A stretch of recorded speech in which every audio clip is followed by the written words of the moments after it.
Alright guys, what's up? It's not going to be a super duper long episode tonight because, like I said, I literally just walked in the door at 2 o'clock. For starters, yes, I did go to VXG. Let me start by saying they fixed a lot of the issues they had previously. Obviously, number one, people getting played. No, Triforce wasn't there. People got paid. The parties, guys, what can I say about the parties? The parties are amazing. That's the easiest way to say it. They're absolutely phenomenal parties. I mean, there's videos that I'm sure is going to pop up where I was freestyling against island guys. No breakdancing this year because I'm fucking old and wounded. But, shout outs to Rolando and Ralph and Wendell, the guys who run VXG. They definitely put work in to try and fix the issues they have. Myself with one of the well-known leaders of the community, Eric, aka Big E. We discussed a lot as far as fixing issues they've had with the events and improving on it. One of the things guys got to understand, I spoke to a lot of people from South America, like the Tekken Venezuela guys, to the guys in St. Lucia, to the guys that were in all the islands. And all in all, what basically I've pulled out of this, if the American FGC is going to go to these events, keep two things in mind. You're not going there to get paid a big paycheck. You're going there to have a good time.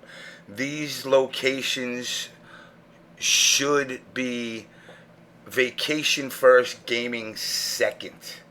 The guys at St. Lucia, treated me great. The Venezuelan guys are always there, treating me great.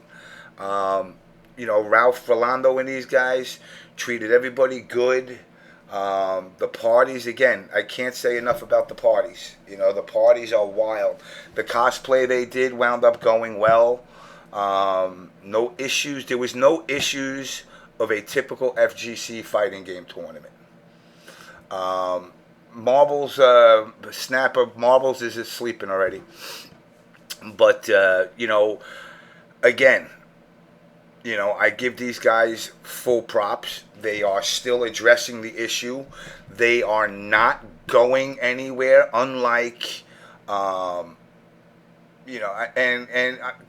God, 88, I understand if it's just get paid a year later, but I think the biggest mistake that I pulled out of this is we all expected too much from the island nations. There ain't going to be, it ain't Evo. It isn't going to be bigger than Evo. It is what I'd like to call, and something I would hope in the future would happen, is, these guys, they keep doing right by the way they're going, and it become a Evo showcase where maybe you could take the talent that wins Evo, bring them down to the island. You're not going there to get paid. You're not going there to roll in big money.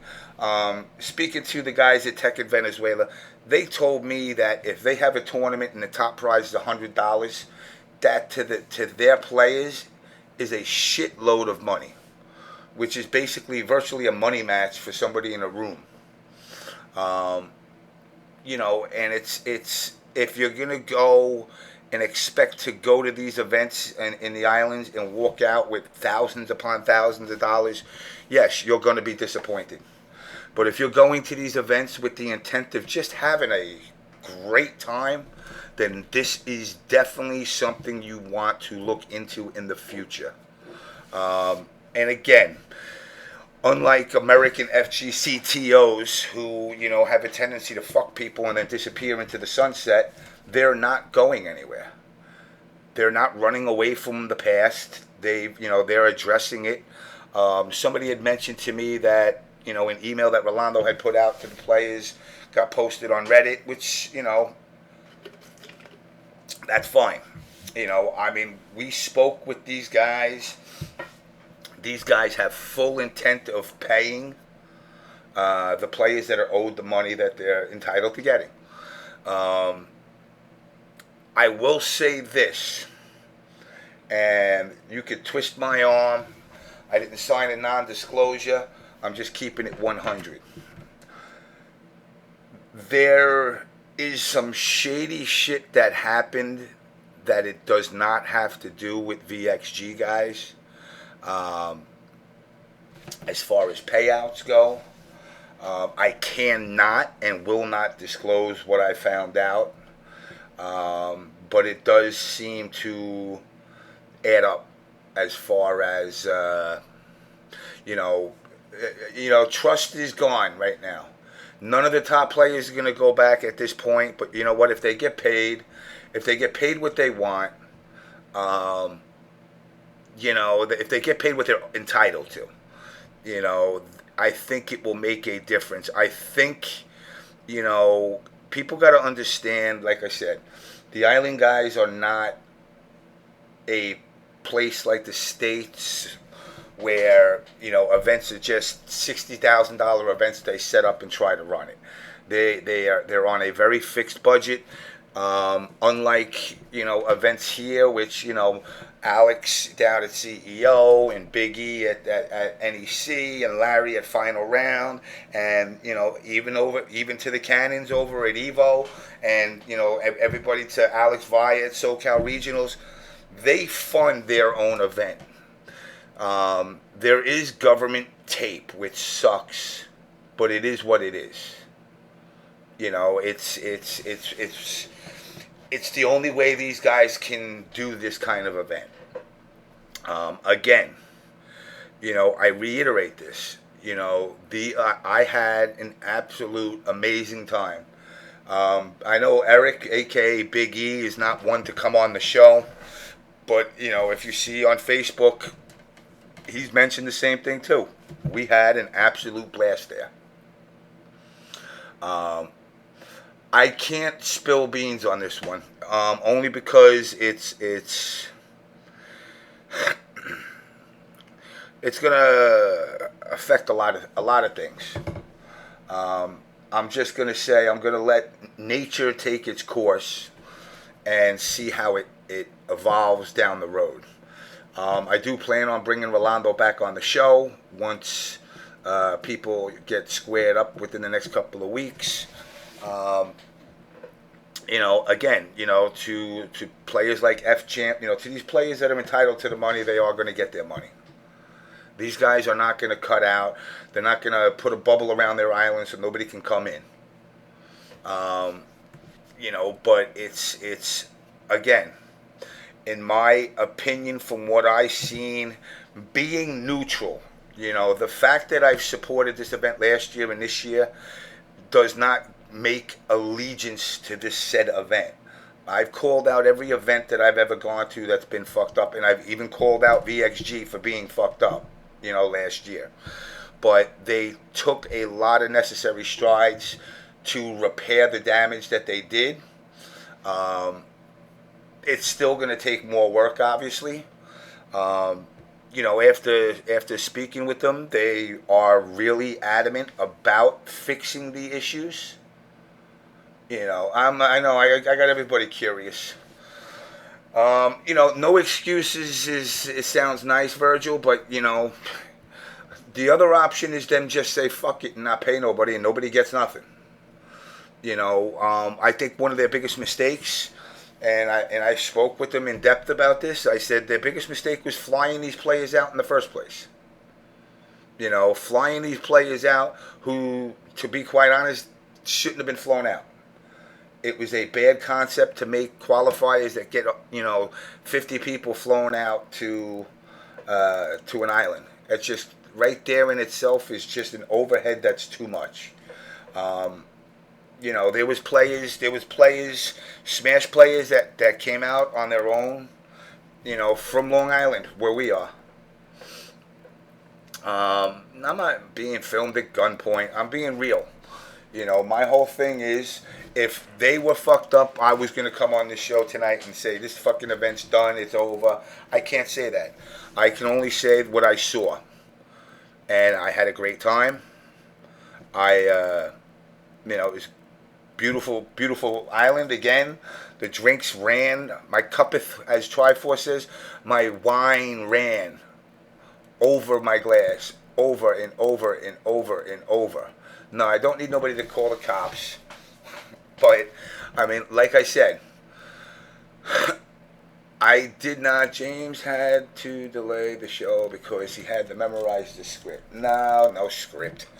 You know, I'm just telling you guys straight up. You can go to an event here in the States. If you think you're good enough to win the $10,000, that's great. But if you want to go to an event where you just have fun and, oh, by the way, play some games, then this type of event is what you do want to go to. I think personally, and I've told this to Rolando, you know, that this event should become like an all-star thing. Yes, you can bring some of the top players down. You know, I don't want you to call 911. But, you know, I cannot reiterate it any more than just saying I went to this event. I had a great time. It's not scripted. The people that got paid, that were supposed to get paid, got paid, and then some. They actually paid out a little bit more than they were supposed to, some players. I don't know if that was to make up for, you know, the past year. But, you know, another thing is, you know, like I said, they're working on it. They're trying to fix it. You know, gamers think they're entitled to millions of dollars. They're fucking morons. You play video games. You're not curing cancer or saving little old ladies crossing the street. You're pushing buttons.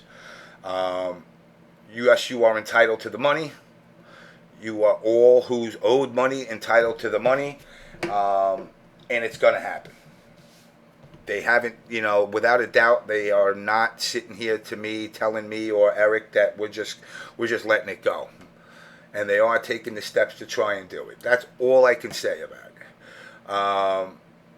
And again, you know, take last year's comments with a grain of salt, because they're not trying to compete with Evo. You know, the reason that the event is done in this time is it's the only time they're allowed to do it. It's not a matter of them trying to compete with anybody. They were told by their government that they have to do this during the slow season because, let's be real, gamers don't make money for tourism boards. So what little bit they do make from it, it's on the off season, and it'll basically allow it. My opinion's not tainted. You know, my opinion's not tainted. You know, I'll put it out there like this. We all know, and especially all the Reddit folks that are here, yes, and he pointed fingers at Triforce. What rating would you give this year's? Out of a 10, I give it a 6-7. I give it a 6.5. I'll be like a Mortal Kombat person who can't make up his mind. I'll give it a 6.5. It was an improvement over last year, 100-fold, and it still could use some more improvement. You know, they didn't want to be the Evo of VXG. From the inception, what they wanted to be is they wanted to be, I guess, like a Evo. Evo would be a qualifier to come to this, like, Caribbean All-Stars, where the top players the top winners of Evo would get, say, tickets down there. But it instead, the powers that be wanted to blow it up more than it already was. Again, this is communications between Triforce, Rolando, and other people talking, saying this is what you should do. This everybody pissed in the pot, and at the end, what wound up happening is instead of piss, you got a big fucking pile of shit last year. But this year, like I said, they've put the effort out there. They're not trying to fuck the players. They're legitimately trying to fix the issues. So, with that said, again, I had a great time. That's all I can say. That's all I could say. Like a Caribbean All Stars, yeah, Big Tank. Something like the players from America go down there to compete because the island people have issues they can't come to Evo. Get Psychotronic. Is this the same dude? Let's see. Yeah, Psychotronic. Reach out to that dude and give him my name and tell him to hit me up on Skype. I'll put him on here in a heartbeat. The highest payout was only a couple of hundred. That's it. A couple of hundred. I think it was like 500-600. Maybe it was 1,000. I think. I believe the top payout was 1,000.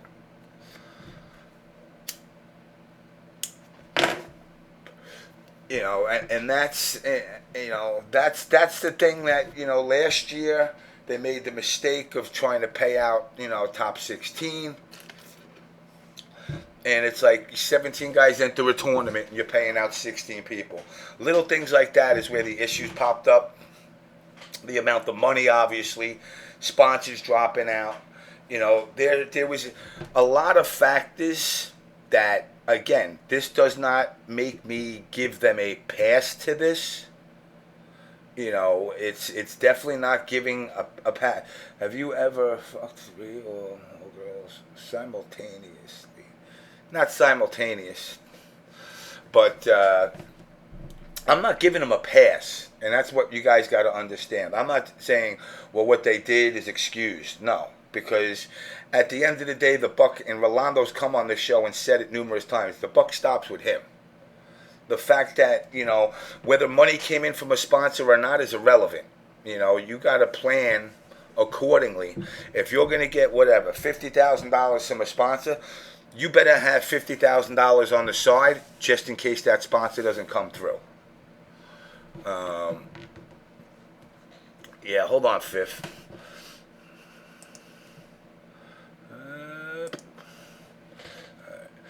But, like I said, guys, I can't reiterate it enough. I had a fucking blast. Big E brought his family down there. His family came down. They came down to visit the island to check it out, and they had a great time. I had a great time hanging out with E. Had a great time hanging out with the St. Lucius guys, the chicks, the native chicks of the island, the Venezuelan guys, Fuco and crew, everybody, St. Lucius guys. It was just a fun weekend, and it's sad because I kind of attributed it all to people trying to run before they could even walk. And yes, me and Big E will be at the pool, but it's you've got to understand, these are poor countries that you're talking about. So to go to an event to one of these countries and think you're going to walk off with a $20,000 pot prize, no, that's not going to happen. It's not going to. Who called him Big D? God. But yes, the players got paid out this year. Everybody got paid. So, that to me, again, is the steps in the right direction. Budget got cut back a little bit, which it has to, obviously. They can't afford to do a $75,000-$100,000 tournament. Last year, flying all these players down, while it's a noble concept, it's just too much overhead to fly 40 players down. The prize is the beach. No, the party's with the beach. But you invest $2,500 for a tournament to not get paid on the spot is dumb. Who said that? Who invested $2,500 for a tournament to not get paid?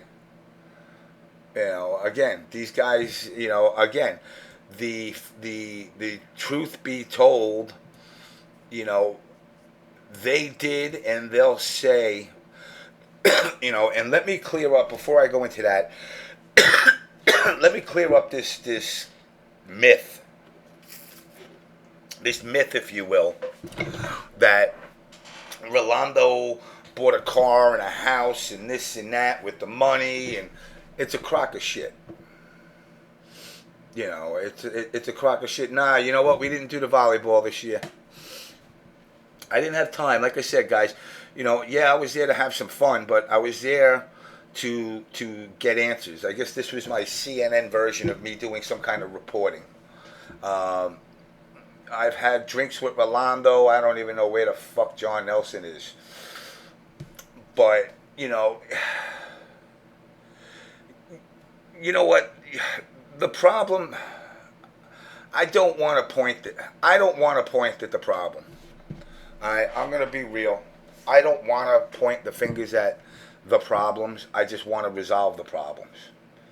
I feel that an event like this once a year, especially for top players and regular players alike, this place could be that gamer's getaway. That's all I can say. I got pics. I haven't uploaded them yet. Let me see what I got on my phone. I gotta wait till my phone charges back up. But I got pics on my phone that once my phone charges, I can upload some pics. If you go and you see, if you go online, I'm tagged in a lot of pictures from the island, from all the parties that I went to. I mean, it was a party every night. Got home to your room 6, 7 o'clock every day. Again, you guys can say I'm dick riding, but, guys got to keep this in mind.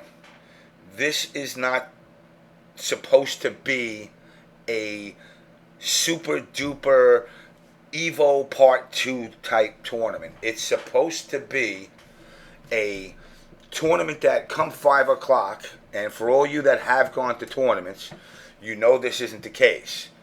Come 5 o'clock, the tournament stops. They don't play all night. If at 5 o'clock you go back to your room, you take a shower, you shit, you shave. Now you party till 6 in the morning.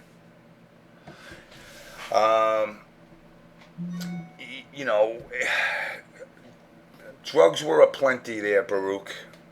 For all you weed heads out there, there's weed anywhere you want it. For all you coke heads out there, there's coke wherever you want it. No, I don't have a video breakdance in there, Eddie Munster, but I was freestyling a lot, apparently, and just being an absolute wise ass to girls all weekend. So there's videos of me talking a whole lot of shit. I'm sure it will pop up very soon, but it definitely again, I don't want to harp on it all night, but all I could say is I had a great time. I had a great time. They don't owe me shit. I owe them. It was my one little bit of a 3-day vacation. All right, well, coke and weed heads, they'll have a fucking ball there. I mean, that's what it comes down to. The parties go all night. 6 o'clock in the morning, you finish up drinking, you go back to your room, you sleep.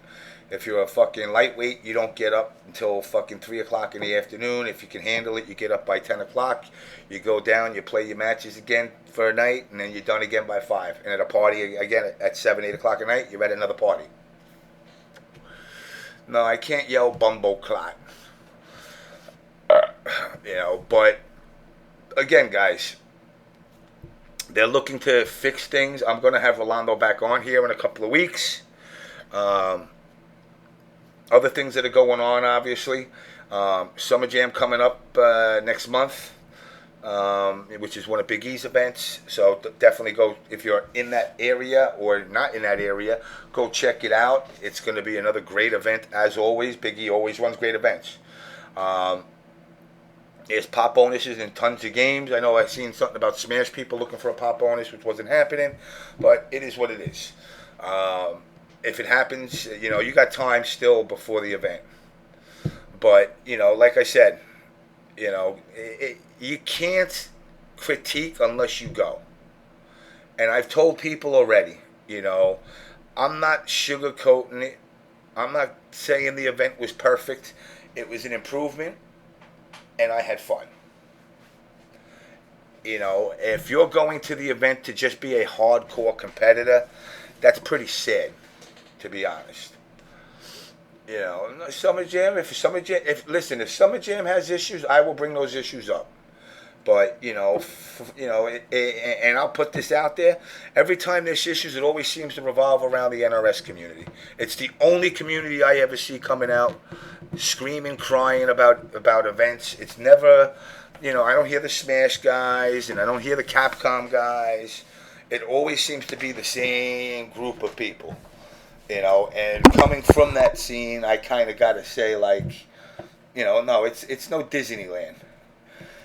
But coming from the NRS scene, I find it to be, how can I say it? Very egotistical. The people that are considered leaders in that scene are egotistical and maniacal. They don't think before they do things, and they don't think of what the possible repercussions could be, and then they wind up trying to backtrack. Yes, NRS is confirmed whiny. I cannot begrudge that one bit. I have never seen an event where whining hasn't come from the NRS community. Even if it didn't go full on blast, cursing them out, there's always an issue. And it always seems to be the NRS community. It's not, I don't see Capcom, I don't see DOA, I don't see Tekken. Tekken at EVO wasn't even supposed to be there. They got put in, they still produced numbers. People are like, oh, they didn't produce numbers. Yeah, but they weren't supposed to be there. And only person that said it would kill EVO is correct. I was never, trust me, I never said it would kill EVO. I don't want, and this is the myth, from those lovely Ask FM questions I do get. I've told people, go and experience EVO. EVO is a great event. What I had said, which could be spun into thinking that I don't like it, I've told people, if you don't like it, don't continue to go. But you should at least experience it once. At least once in your life. If you're a gamer, this is your World Championship Gamer Convention. And you should at least go out there and try to experience it. I personally, I'll tell you what I hope for. Like I said, I would hope that somehow, somewhere down the road, once the VXG guys sanitize themselves and prove themselves to be up 100%, that they can talk to the cannons and maybe get something like the winners of EVO get a chance to come down to these islands, because what that would do is that would promote the South American and Caribbean scene, which only a scattered amount of them ever manage to make it up here, and it's usually for EVO. And this will give them an opportunity to grow that scene. Now, granted, this is a big difference. Outside of America, yes, they play FIFA and they love FIFA. There's tons of hookers there, dude. Tons of them. But they play FIFA down there. They did Call of Duty down there. They did Injustice. They did KOF. They did Smash. They did Ultra Street Fighter. They did Injustice. They did Marvel. Now, their attitude is whoever was the champion last year, you're irrelevant. You didn't show up, you lose your belt.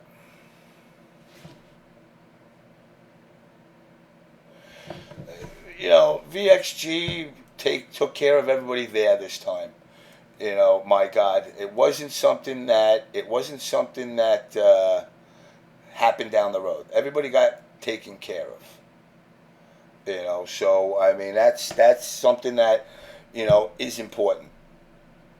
You know, and no, not right on strip, but you know, it's no. Digicel wasn't at VXG. Digicel and Triforce were not at VXG. Obviously, you know, there's issues, I guess, between them. Obviously, you guys know more than me. There's issues between Triforce and VXG, and I wouldn't think their sponsor would wind up working with VXG. So, but again, to put it succinct, it's another year come and gone. This year, no issues. Now they're focusing on correcting the issues from last year still. On top of that, they're trying to build up for next year. So, I mean, again, I give these guys props. You know, I'm not giving them a 10. I'm not giving them a free pass. I'm not giving them a 9 or an 8. I'm giving them a 6.5. You know, and a 6.5. I can't grow. I can't blow them up. It would be like blowing up the Reddit guys. I can't blow up Copper because I like them. I've always have. I come on this show and I might break their balls sometimes, but I break more NeoGaf balls, I think, than I do Copper balls. I think what they do is great. I think the fact that they're out there and they got their, you know, I mean, they got their issues, but, you know, overall, I think they're a big part of this community, whether people want to admit it or not. You know, so, I mean, how would he have his passport revoked if he's Jamaican? He was born in America. He wasn't born in Jamaica. So that's, but he wouldn't get it revoked. But anyway, so what I plan on doing is, like I said, guys, I'm not going to sit here all night because I'm pretty fucking tired and I got to be at work in the morning. What I'm going to do is, for starters, I'm going to put this out there. Obviously, I put this out there every week. No Furo. These guys put these shirts together. Gamer gear, if you will, with a hot-looking Asian girl there. Put it on blast. Get 10% off on the shirts. Quality stuff. Won't fall apart on you in a week. And, you know, it's just overall, like I said, great bunch of guys that support this scene. Whether it's donating trophies, money into prizes, selling the shirts, they're embedded in this community. They're actually gamers themselves. Long Island Joe is working with them. Carlos Aravera is working with them. So go, you know, if you got a couple of bucks to spare, go there, pick up a couple of these shirts from notafuro.com, and again, on blast, 10% off your order. So what I figured I was going to do is I was going to shout out the Neo shirts. What I was going to do is I will let anybody hit me up on Skype that wants to get on and talk about what I missed in the States for the last weekend, if anything. I'm going to bring on Mr. Metalblayd for a second, which is one of Triforce's sponsors.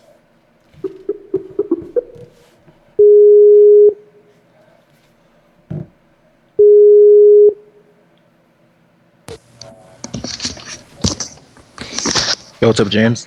Not much. What's going on? I'm doing pretty good, just chilling. Hold on, I'm gonna plug in my mic real quick. What do you mean you're gonna? Because I have my speakers in. You're gonna hear me echoing if I don't do this. You were fine.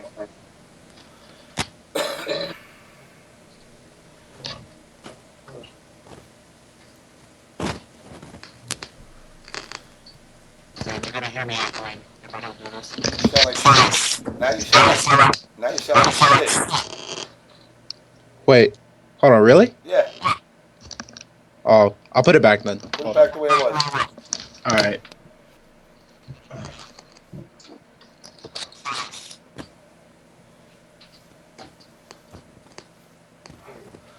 And again, guys, if you want to get on, hit me up, Abu Dai, or whatever your name is. Just message me on Skype. I'll get you in. All right. Yeah, I put it back. Much better. Yeah, JP, you can get in. Hold on a sec. Let me add you to the group. I haven't. You know what, guys? I don't even know if this shit's gonna work, right? Or if it's still fucked up from like last time. So James, I have a question. Go ahead. I got an answer. Who was actually at VXG? As far as what? As far as like anyone that will be sort of recognizable in the US scene. As far as what? Players? Anybody in the scene, really. Me, Biggie. Yo, what's going on? What's up, man? Hold on a sec, JP. Me and Biggie. Oh, that's it? That's it. We came there to try and fix issues. You know, all right. Again, but down in the Caribbean, you know, the top players from the islands were there. They won qualifiers to get there. Yeah. Fair enough. A couple of people from the States did come. A couple of Smash guys came. Will and Andrew, their names are. And I don't know if anybody else from the States come. Hold on, let me think. Oh, KDZ. Jaxel was there. I believe that's it from the States. Why, sir?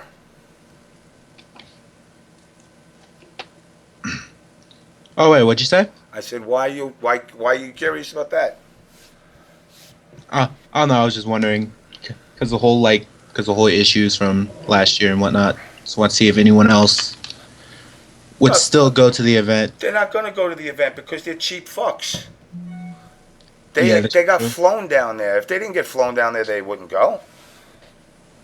Everybody in this community, and again, it's not distracted from the fact that they're owed what they're owed. But the fact of the matter is, these cheap, lazy fucks wouldn't go nowhere if nobody paid for them. They expect, people expect to be catered to in this community. That's the saddest part about it. And that goes from everybody. That goes from everybody across the board. I mean, I've seen people last year go down there and have no money in their pocket. How do you go to another fucking country with no money in your pocket? I would never think to do that. You think they should just feed you? I mean, they fly you down there. They put you in a room.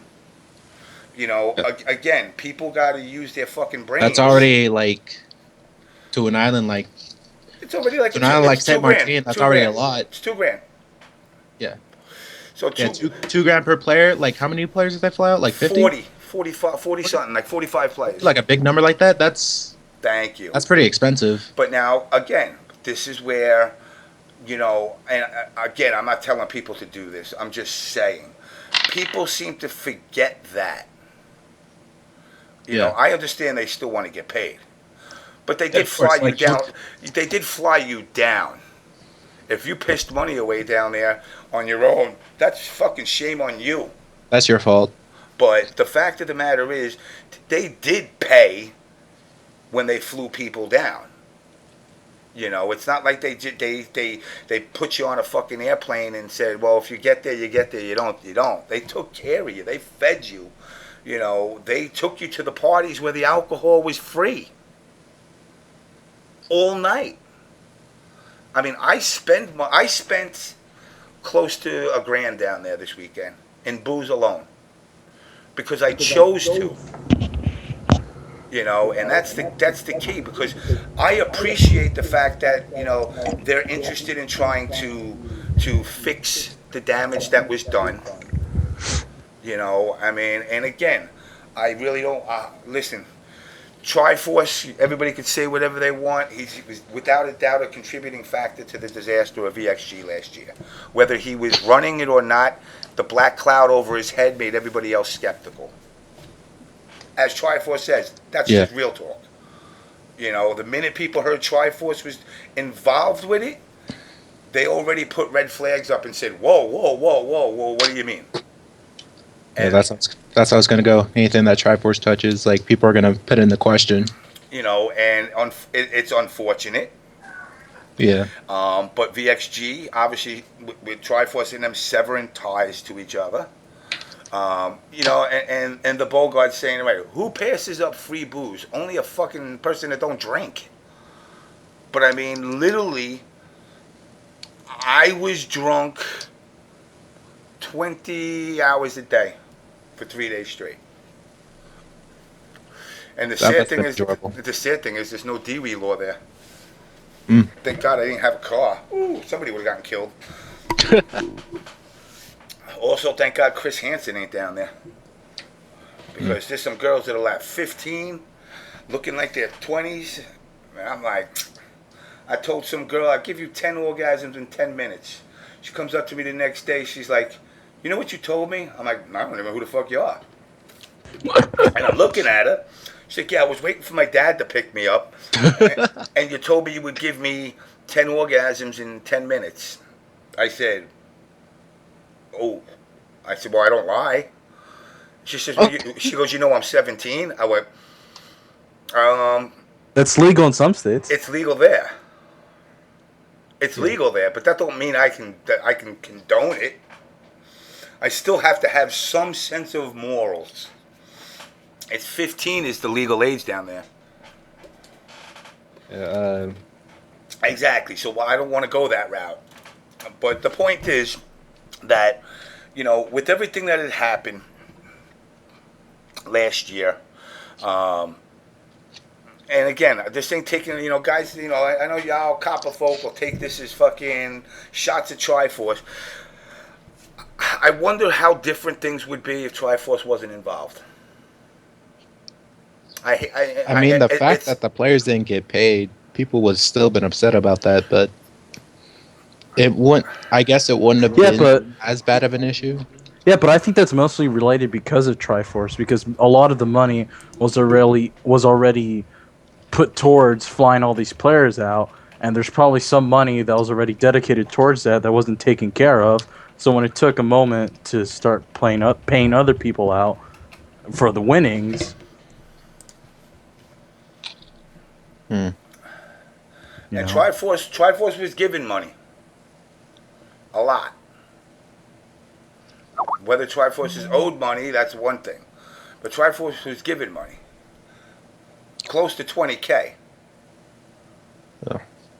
So, you know, if you're looking at a $70,000 budget, if close to $20K was given to Triforce, I mean, like I said, I like Triforce, but I sure as hell wasn't given my $20K's worth of any promotion.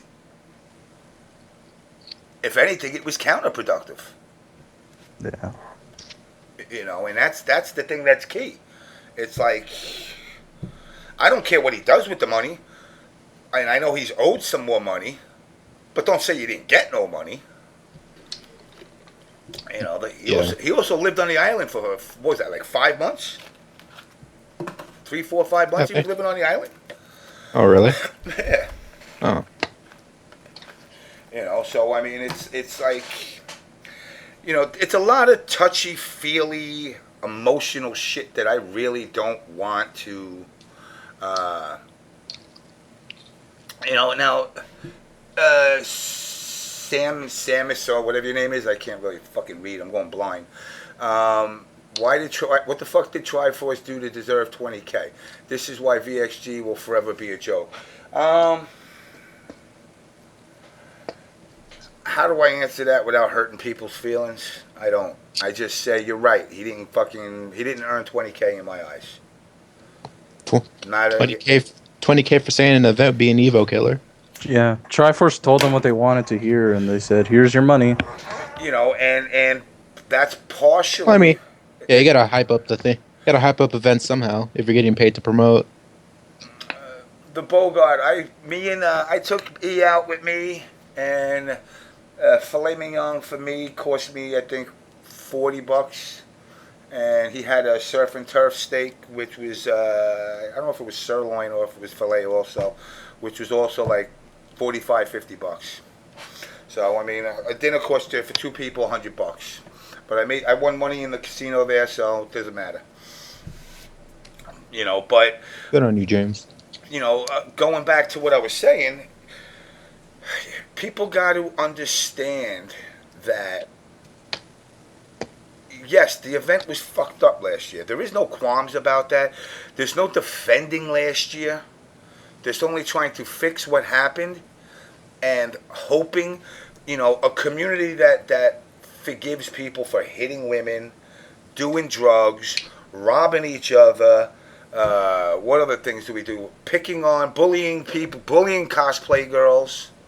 You know, if all that can get Steal forgiven, money. steal money. Yeah. You know, you guys got to treat Rolando as Rolando, treat Triforce as Triforce.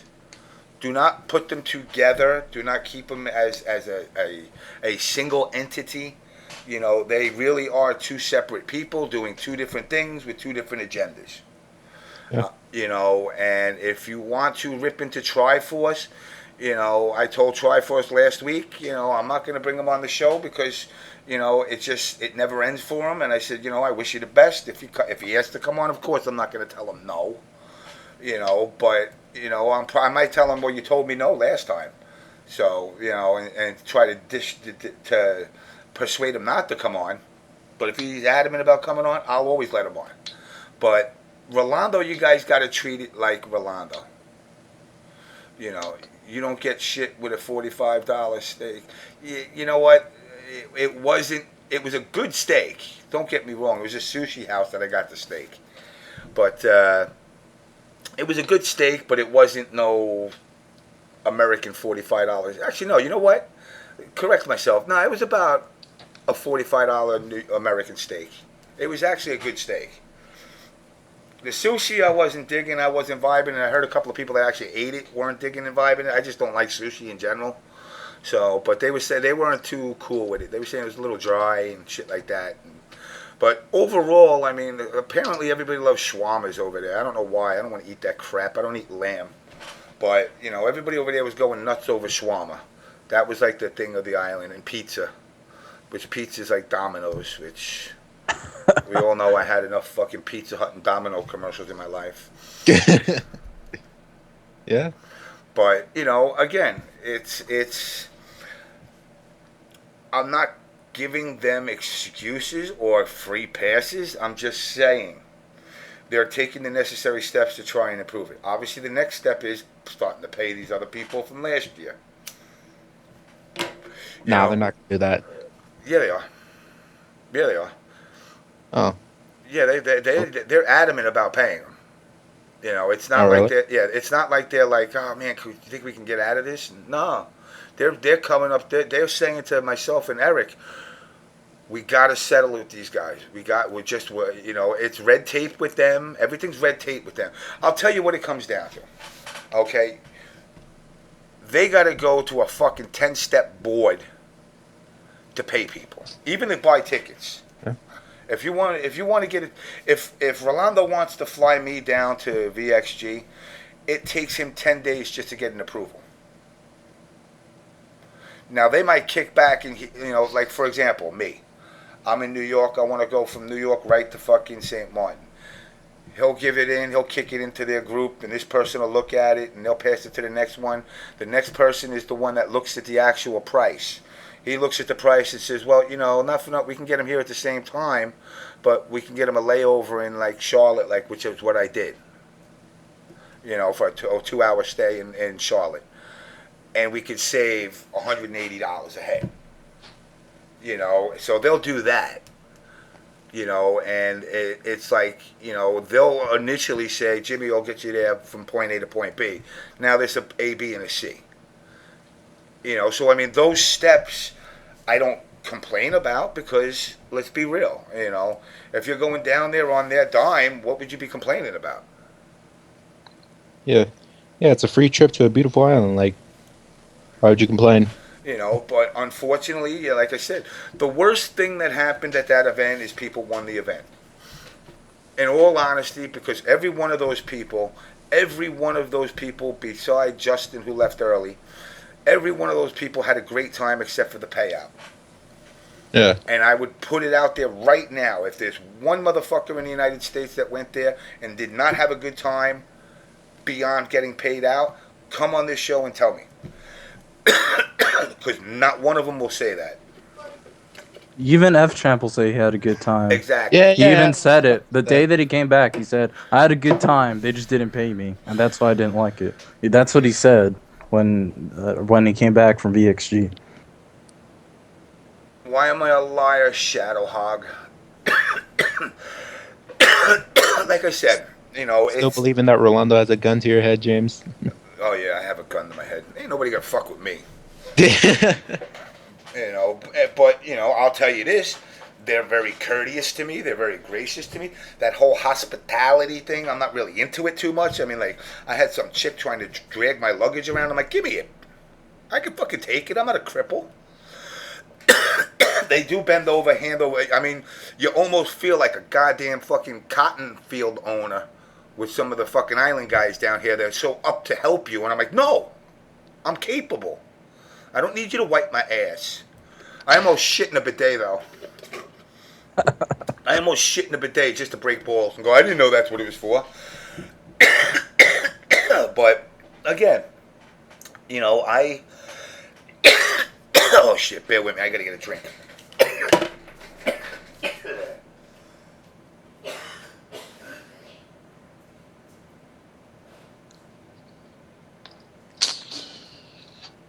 Oh, snap. James His lungs is over coming there is out having a again. little trouble. His Anyone lungs else coming on out. the show? I don't know. I think it's too late. God, yeah. He started like really late. We have over 250 people. We gotta have at least a couple more people on the show. What's that? No, I was saying is like we have over like 250 viewers, but only S3 are on this call. Well, again, I don't want people to think that, again, that's why I said I'm only doing it short. I didn't even expect this many. I thought like 12 people would come. Oh, really? Hey man, people love your show. But I have to keep it 100 and say, listen, they didn't owe me money last year. They didn't owe me money this year. They treated me great. And these other guys are entitled to what they're supposed to get. But it's a process. It's going to happen. They're not going to just say fuck people because they don't want to go nowhere. Yeah. They don't want to disappear. They don't want to stop doing the event. In fact, they want to keep it small, to be honest. Because they realized from the first time, trying to make it this big fucking eccentric fucking, all these players from all Isn't over. the island itself small to begin with? Yeah, but you got they want to keep it focused to the island. Focused on the islands, all of them. St. Lucia, Aruba, Barbados, Jamaica. They want to keep the focus there. And then, of course, they want to bring in some Americans because it gives an opportunity to these people that will never play an American player. That's the point of bringing top players. Not to have 150 top players come down and do battle for fucking $12. It's just not smart business to try and bring down, 40 top players. And I've even said to them, comp the tickets, make them pay for the room. The rooms are what, $140 a night? $130 a night? He just likes VXG because it's in the Caribbean and he can hit up 17-year-olds. Actually, 15-year-olds are legal. Chris Hansen can't do shit. No, James is not married no more. But honestly, I wasn't even down there to bang girls. I told you, my main focus was the dealing with the issue of people getting paid. I've told F Champ, and I told F Champ a while back, don't go nuts. I'm going to do what I can. And he gave me his word, and he lived up to it. And then the one time I had Rolando on here, he went off. Yeah. But I saw that episode. I told him, I said, I can't. I told Rolando, I can't at this point. I can't tell him no, because I can't, in my right conscience, say like he's not entitled to at least bitch you out at this point. And Rolando understood it. And again, that's the issue. People got to understand, if they don't have the money, a lot of that money, any of the money that got shelled out, and there was some people have gotten paid, not completely, but partial payments, that came out of their pockets. And that's that's one of the mistakes that not only they make, but a lot of people in the FGC, that, again, you're living off of a promissory note from a sponsor. And then your sponsor last minute says, nah, you know what, we're not really interested in that event. Well, I just promised 50 grand out. And now you're telling me you're not giving me the 50 grand. I can't go back to these people. You as a player don't want to hear, oh, my sponsor pulled out, you ain't getting shit now. So they're digging, they're waiting for the bullshit with the red tape. They got another election coming up in August. And it's very much I guess a Republican, I actually went around the town and talked to people about politics there. The Green Party, which is the party that is, I guess, more like the Democrats in the States. Is that the Weed Party? The Green Party? Kinda. The Liberal Party. So they, they're the ones that fully support VXG. The party that came in now is not anti, but they kind of are. They're like, well, can't you do it with like $5? That's their mentality. They they're the ones that cut the corners. So once the election happens, I already looked at in the papers. It's 76% for the Green fucking Party already, and it's August. I mean, unless the guy goes and bangs out like an 8-year-old, I pretty much think he's a shoo-in. Yes, he's gonna fuck her in the pussy. But Shout outs to Fred. It's definitely, they shouldn't be running a tournament if they can't pay Real Talk. They paid this year. Last year is the issue. I'm just going to put this. Listen, certain people like to live big. Unfortunately, people are brainwashed sometimes into thinking that's the way to go. And when it didn't work out, they skedaddled. And when that happens, it sucks. But they're trying to do right. And that's what it comes down to. You would have paid more to see MMA match with Noel Brown in it. But like I said, I'd to see that too. Let me find this fucking knucklehead. Hold on. Yeah. Fuck, cocksucker. Got a fucking mosquito in my throat or something.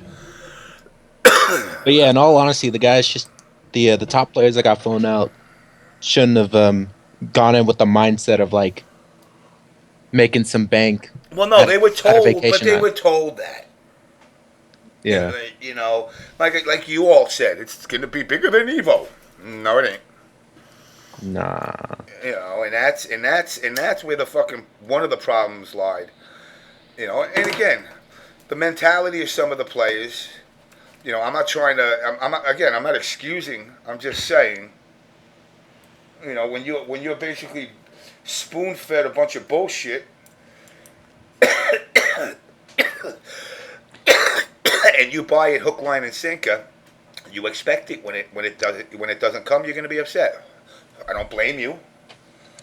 I'm not blaming them and saying you shouldn't be mad, but it's almost as if they think their level of skill earned them the flight, and it's like, that's part of the deal. Yeah. Motherfucker. Yo, you good? Yeah, what's up? Yo, what's up? Yo, man, what's going on?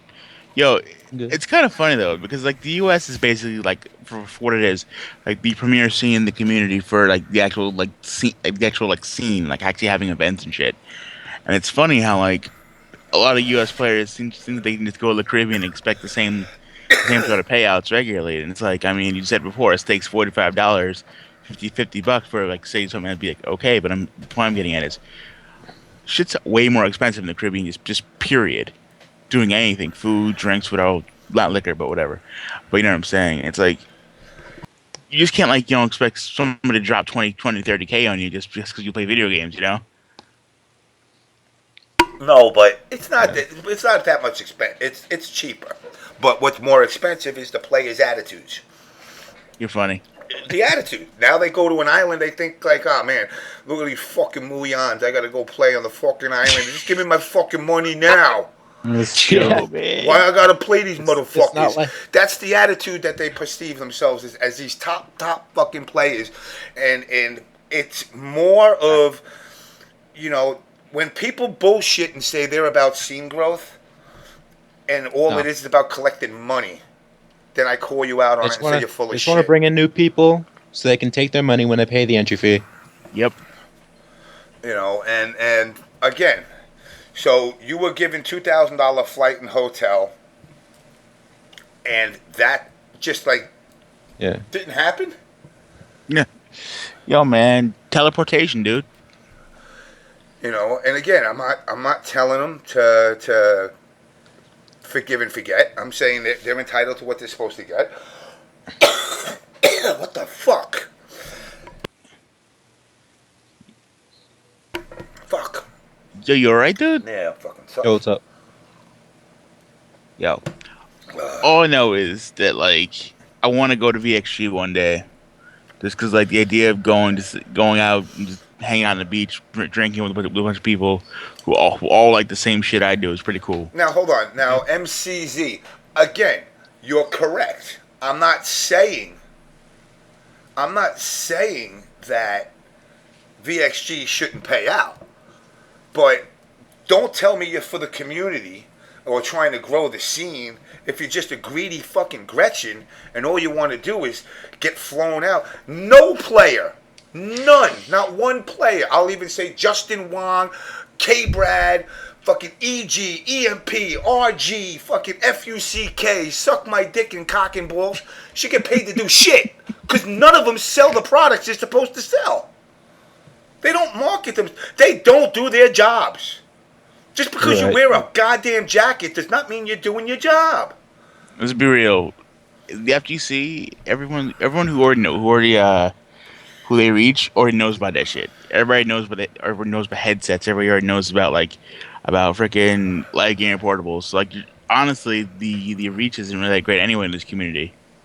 So it's whatever. It's you're just kind of just re-exposing the same people to the same old shit. Yeah. And it's Ace is cleaning up on us, though. And now, don't get me wrong. Before guys go out there, don't get me wrong. All the guys that I mentioned are cool dudes, but get off your fucking high horses. You ain't curing cancer here. You're playing a goddamn video game. You're a fucking loser, just like me. You just happen to. We're losers that play video games. We're no different than the losers that dress up as cosplay motherfuckers and go to an anime convention. Or the losers that decide to go furry and fucking a goddamn a furry convention. We're geeks with a common interest. And as soon as people understand that and stop playing this mentality that we're all entitled to something, the better it will be. Get a fucking job. Seriously. Get a job. Slow your roll. I'm no loser. I'm a winner. Okay. Fucking dick. Yo, man. Long as new drugs is a winner, don't you know? Yeah. Users are losers. Hey, man. Nancy Reagan said so. But, I'm just saying that the mentality of a lot of players going into this, I don't care who you are. I get players all the time asking me, sponsor me. What are you going to do for me? What are you going to do for me? I'll wear your shirt. Go fuck your mother. I can wear my own shirt. Exactly. What does wearing a shirt do for me? It makes you look better, doesn't it? Right. Come on, man. I'll wear it on stream, man. Come on now. You're on stream 3 times in a whole fucking weekend. The fuck does that mean anything to me for? Yo, hey, man. You're in pool play, the stream that nobody watches. Hold you on. don't even make it to top 8. Bro, you don't understand, man. I'm gonna change your life. I'm so good. My button press is so fresh. I'm good on these sticks. Button press your finger in your asshole. Tell me your fucking button pressing is good. Yo, man, I'm Fuck- ambidextrous. You know how I go, man. I go deep. Don't worry, I go hard. I'm gonna make this money for And you. again, I'm not. Again, it sounds like I'm not trying to pick on them. I'm not trying to pick on any of them. They're all really cool dudes. But it's like you gotta relax. You gotta relax with this mindset where you expect to get paid to do nothing. Think of just really. Just because you happen to really push buttons think about better it. than the other What people. about the motherfucker that sits on the train to go to work every day with his goddamn Game Boy and plays Tetris? Should he get paid for that hour ride of going to work playing the No. game?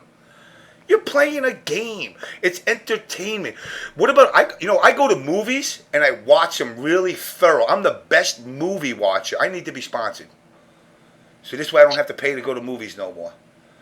And during the movie I'll talk about a fucking product and make people buy it. Not. I'll do it like everybody else does it. And guys, it's this, and it's not their fault. That's the worst part of this. It's not their fault that they've gotten this way. It's the bullshit sponsors. When I told everybody, you be OBS, and I've told Will, back in the day, you can be OBS. I don't need shit from you. I'm not sending you nowhere. Yep. I put a shirt on your back. Hasta luego. Yo, brother. Speaking of which, though, last year you had promised me a bottle of guava berry. I got a bottle here. Yo, my man. It's fucking around. It's all good. Hold on.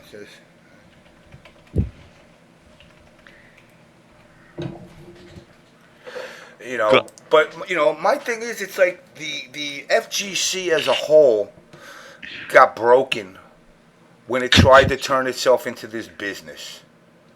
When it tried to turn itself into this business and use these players as billboards that sell to nowhere.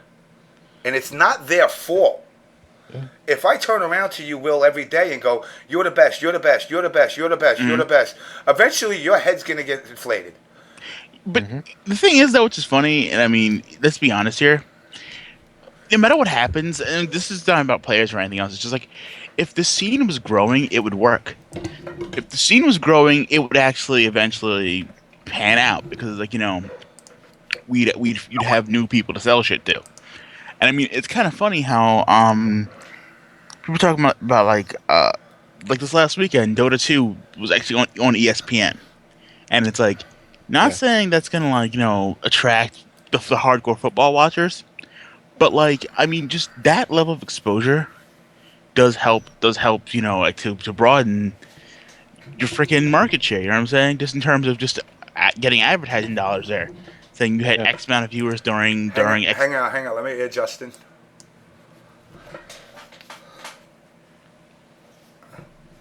What's up, sir? Hey, So I went to the beach again. you had fun?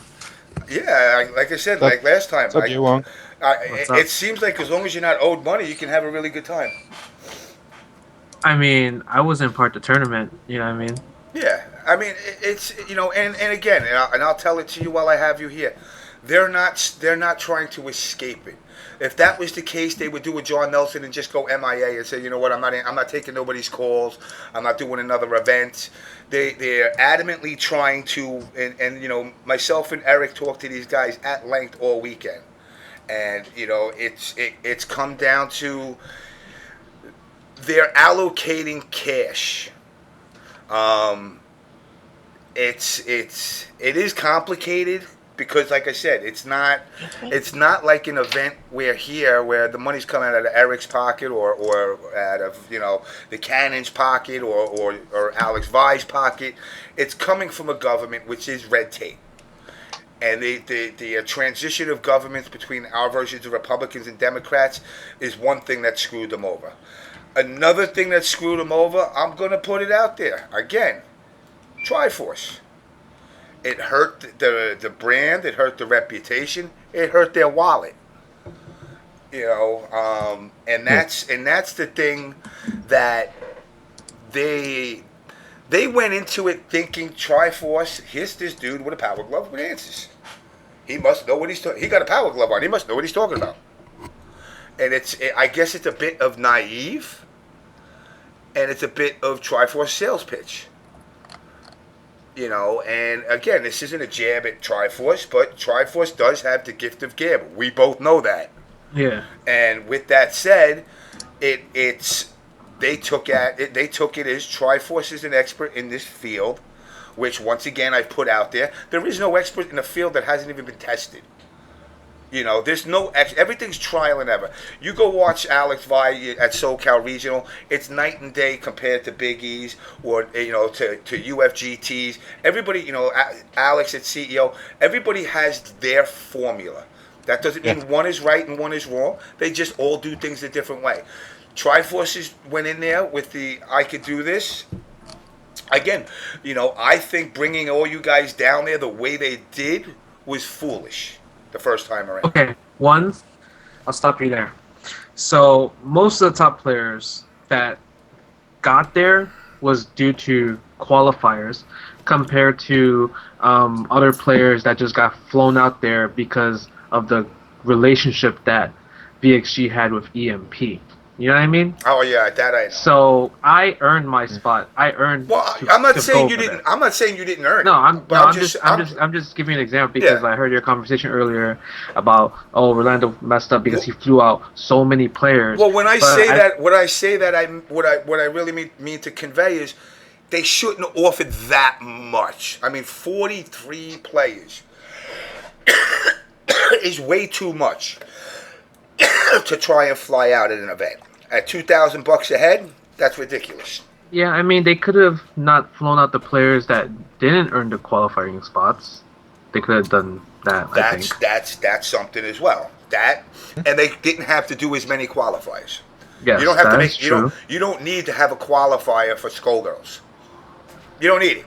I mean, Skullgirls is a cool game. Shout outs to Skullgirls, but you don't need to have a world qualifier for Skullgirls.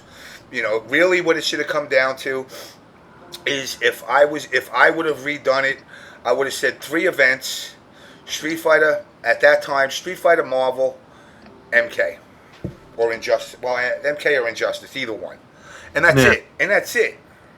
And then everybody else, you can do little fucking sweepstake things if you want. Come on my show. I mean, I believe he gave a ticket away on my show to somebody.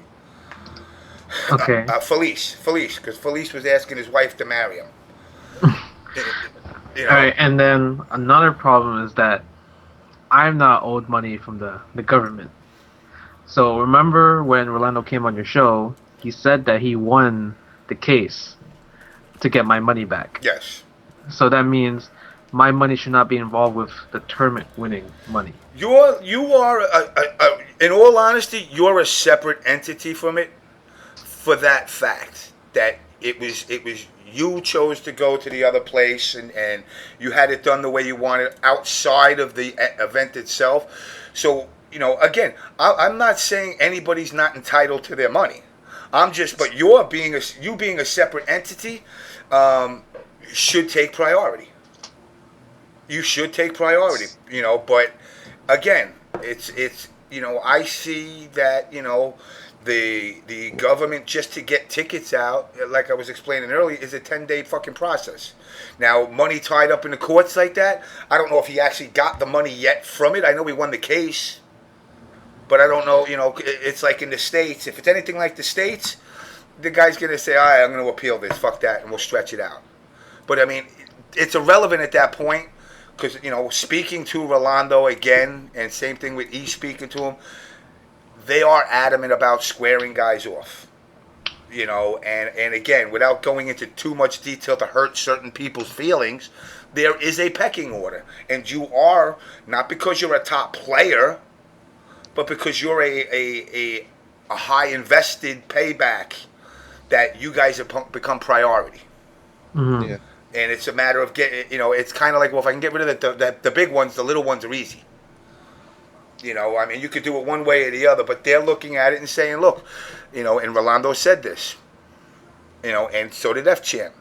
Had great times hanging out with everybody, It's just the payout thing. The fucking and he adamantly is still upset about it.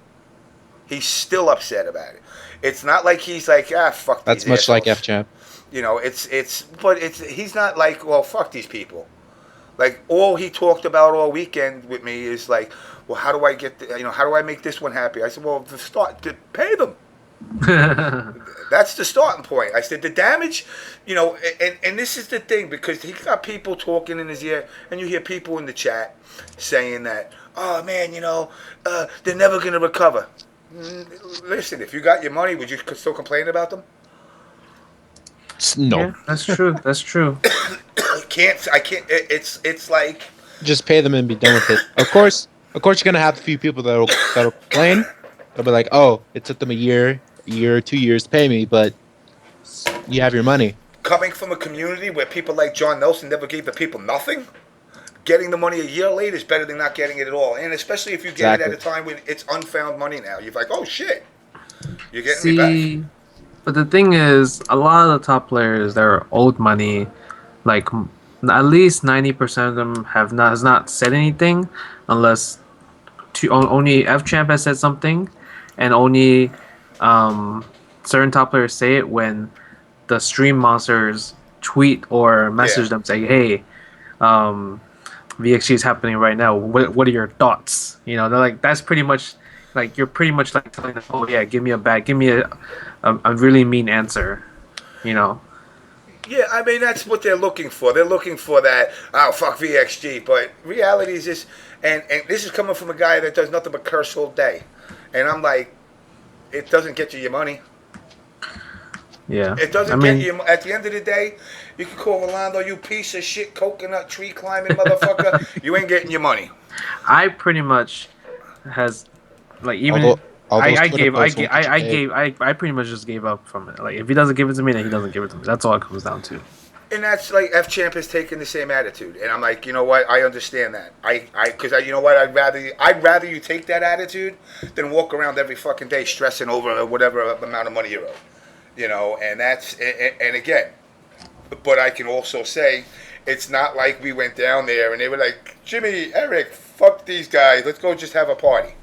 Yeah. They were adamant. All three. Wendell, Ralph, and Rolando were all adamant about making good on this because they don't want to leave. They don't want it to be over, and they do want to get American players back down. But they want it to be done with a less budget, something that's more affordable. Not flying out 40 players. The other thing is this. And again, I don't know where they got the notion to bring down half of fucking the United States to an event. Triforce.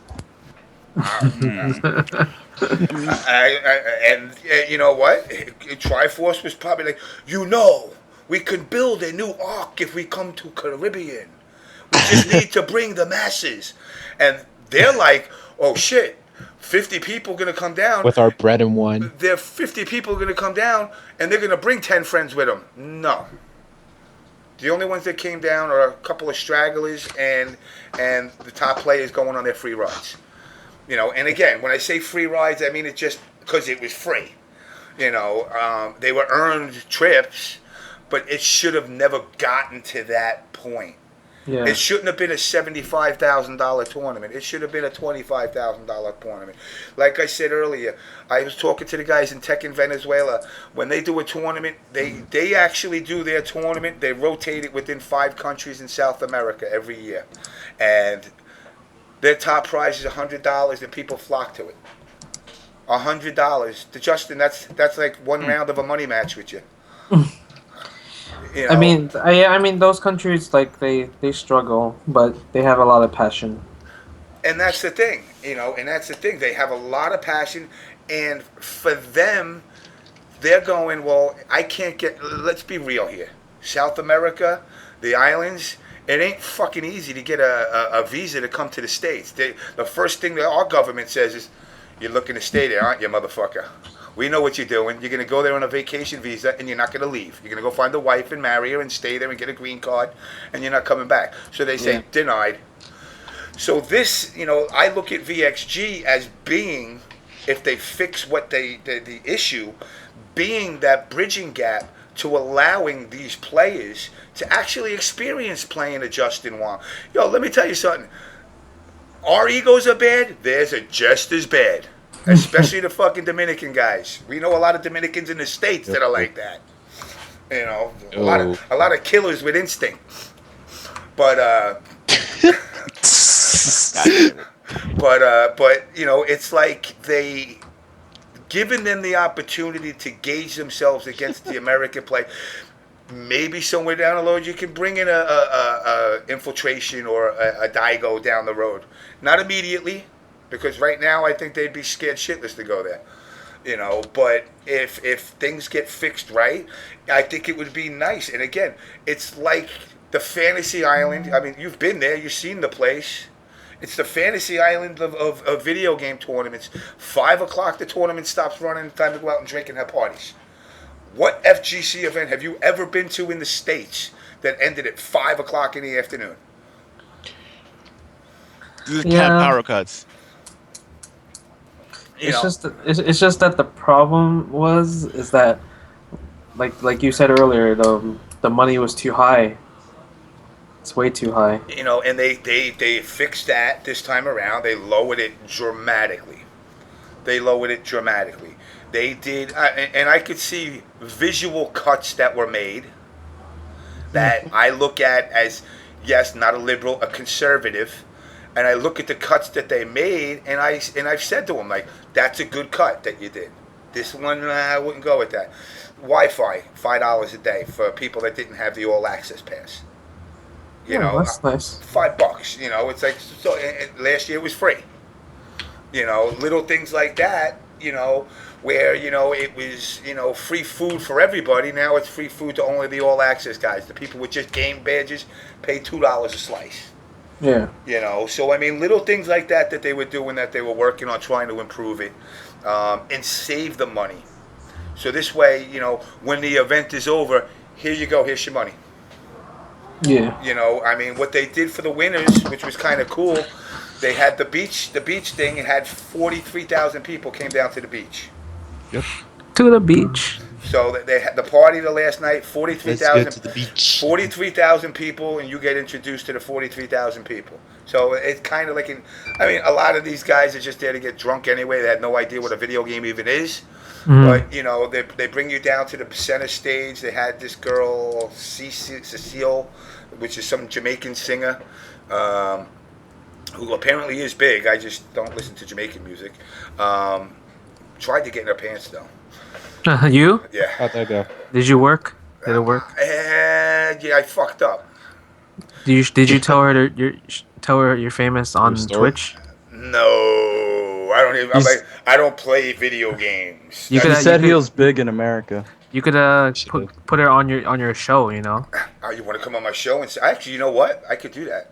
See, that's an opener right there. There you go. I didn't think of that one. You want to come we'll on my show? We'll have her tell. I got you, dude. Don't worry about it. We'll have her tell the story. What's that? I say we'll have her tell the story. No, we won't do that. It'll make me look really bad. But anyway, the point is, so at the end of the event, they bring all the players that won on stage. They present the trophies on the stage. So I mean, at least the stuff happened. You know what I'm saying? It isn't like they did last time. There was no signing a contract in the back room. There was none of that. It was, here's your money, and here's your trophies. Yeah. And then the rest of the time was party.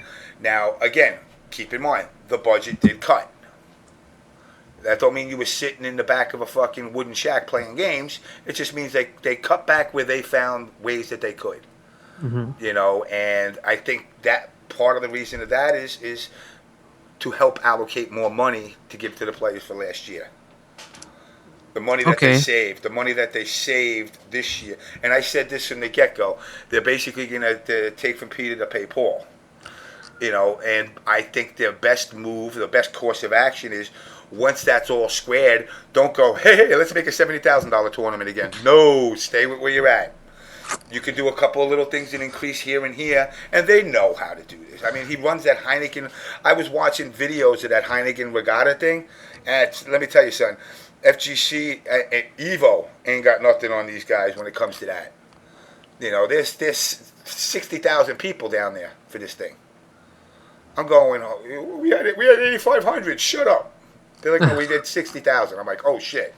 You know, but again, you also got to keep in mind the island isn't looking at this as you know, this make and break event. It's supposed to be a getaway. At the end of the day, it's a vacation spot. You're not going to retire. You're not going to work a job down there. You're not going to move down there. Maybe you buy a house down there if you can. Well, you don't like bugs, apparently. Oh yeah, I hate bugs. You lived in fucking this city your whole life. How the fuck do you hate bugs? What do you mean? There's only one type of bug in the city, and that is a roach. And they're the worst. Oh, have you seen the shit that is in California? Yo, I only seen black widows on TV until I moved to California. Oh, they got black widows running around California? What? Oh, free? Are you kidding me? They got black widows, they got scorpions, they got all them type of shits. Colorful ass spiders, the yellow ones or whatever they're called. Yo, nerf nature. What the fuck? Yeah, see, there's like different types of shit you got to worry about in California, dude. I know this. Because last time I went down, I didn't see but one iguana. Yo, where I live, like before I moved to this place, we had like one day. I'm gonna tell you this story, right? One day I came back from a tournament, right, and I'm like, why is Flo's car parked outside of the garage? Usually he parks inside the garage, right?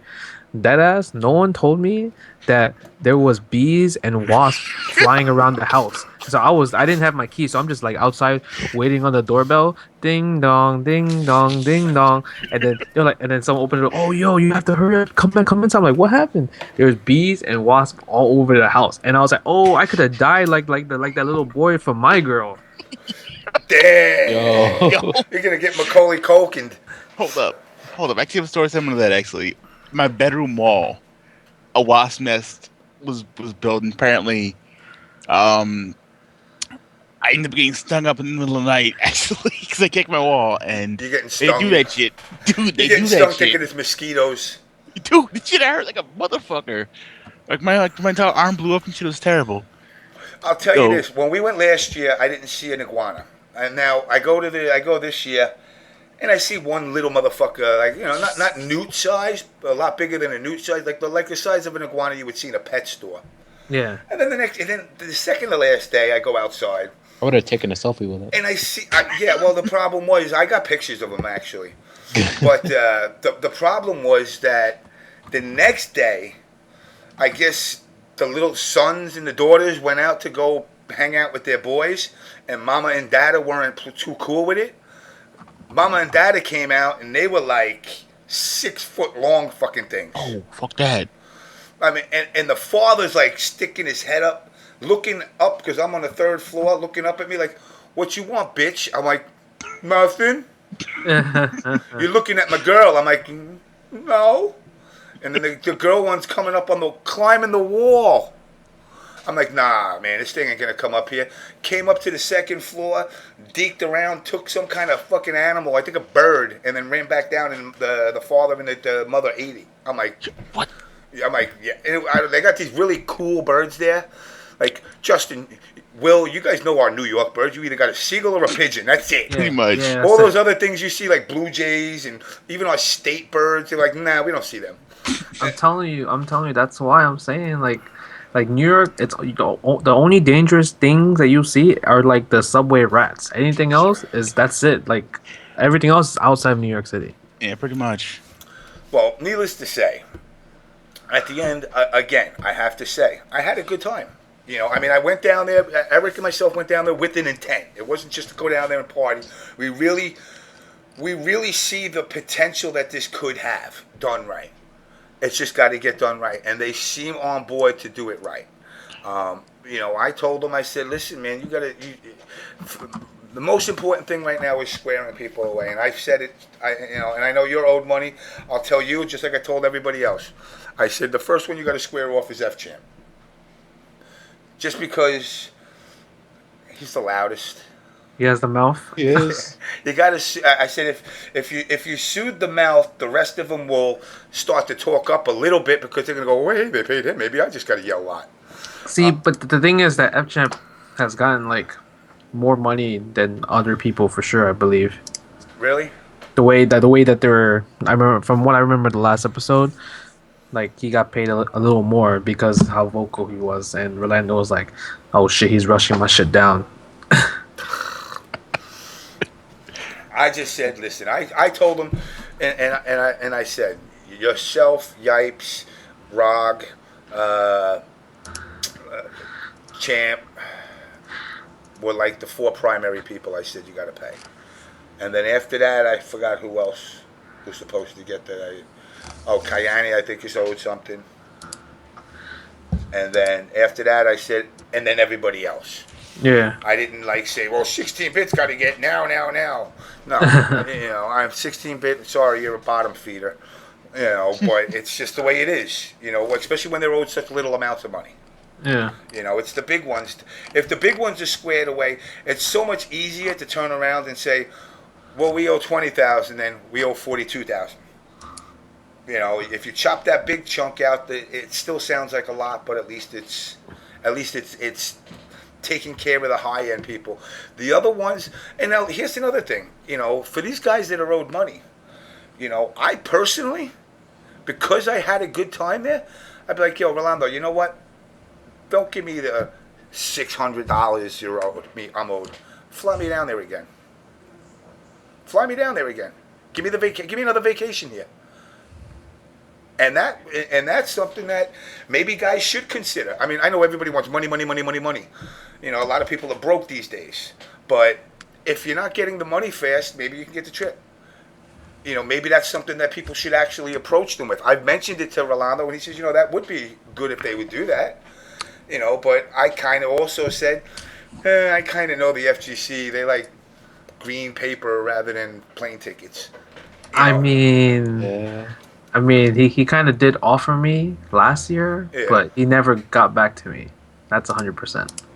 Well, that's something, that can, if I don't even know what the amount is, and it's none of my business of what you're owed. But if you look at it and go, well, hey, I want to take my girl down there. No, I'm saying he said he was gonna pay me back, and he was gonna give me another trip to that carnival event, like in the end of the year. But obviously that passed already. Yeah. So what I mean. I feel like that option was kind of like deaded. You know what I mean? Like, and it's not. It wasn't like I rushed him down. I gave him his space. Whatever. I love this. When am I and Rolando getting married? We can't. We live in America. It's not legal in New York, or is it yet? Yeah. Yo. Apparently they're deer in DC now. What? Nature. What the fuck? Why are there deer in DC? And you pulled this out of your ass for what? No. Apparently in the chat, dude saw a deer in DC. It's just like chilling. You just go on I-95. There's deers everywhere up and down on the East Coast. What's he talking about? Shit, what man. But I mean, now again, as far as I've talked to them, and that's all I can do. I mean, it's not like I can grab these fucking guys and shake them down for money. But I will tell you this: I came across those. They had these $1 million boats there. Mm-hmm. I want one. You want one? I want one. I want one of these boats. There's a company called Tradewind down there. It's these fucking super duper sailboats that are like, I don't know, 200 feet, some shit like that. They're ridiculously long. Yeah. And they're $1 million. You can get one used for about $750,000. So for $750,000, I'm like, well, why would I want to buy used then? I might as well just buy new. Because if I have $750,000, damn straight, I probably got $1 million. And these boats are like, I said to E, we should just drive there next time. Because I'm going to go there. I'll tell you right now, I'm going to go there again. I'll continue to go to VXG as long as I have VXG. Because one of the things that I really enjoy is meeting these players from St. Lucia, from Venezuela, that are coming from from South America and the Caribbean. Because what's really cool about it is, and you've already had you have it here in America. Oh my God, it's Justin Wong. these people have that attitude, but they have the fire. They want to beat you too. That's why I think like getting players like you guys down there is so beneficial for them for two reasons. A, it's to really gauge them. I'm not saying they're free, but they only got one shackle on, so they're pretty free. I mean, they definitely are. But they do play well, and they don't know what it is. They see videos with you, but they don't know what it is to play you and get downloaded after playing them only one time. That's something that, again, they're looking forward to it. They look at this event and they're like, oh, this is the event that's going to be like the bridging point between the States and the Caribbean. Just like Evo is the bridging point between Japan and America too. This and that's something that, you can't. It's hard to explain without just fucking getting all mushy and touchy feely. The feeling of a guy that spent, the last 10 years of his life playing Street Fighter and worshiping the ground you walk on, trying to mimic you, finally gets to play you.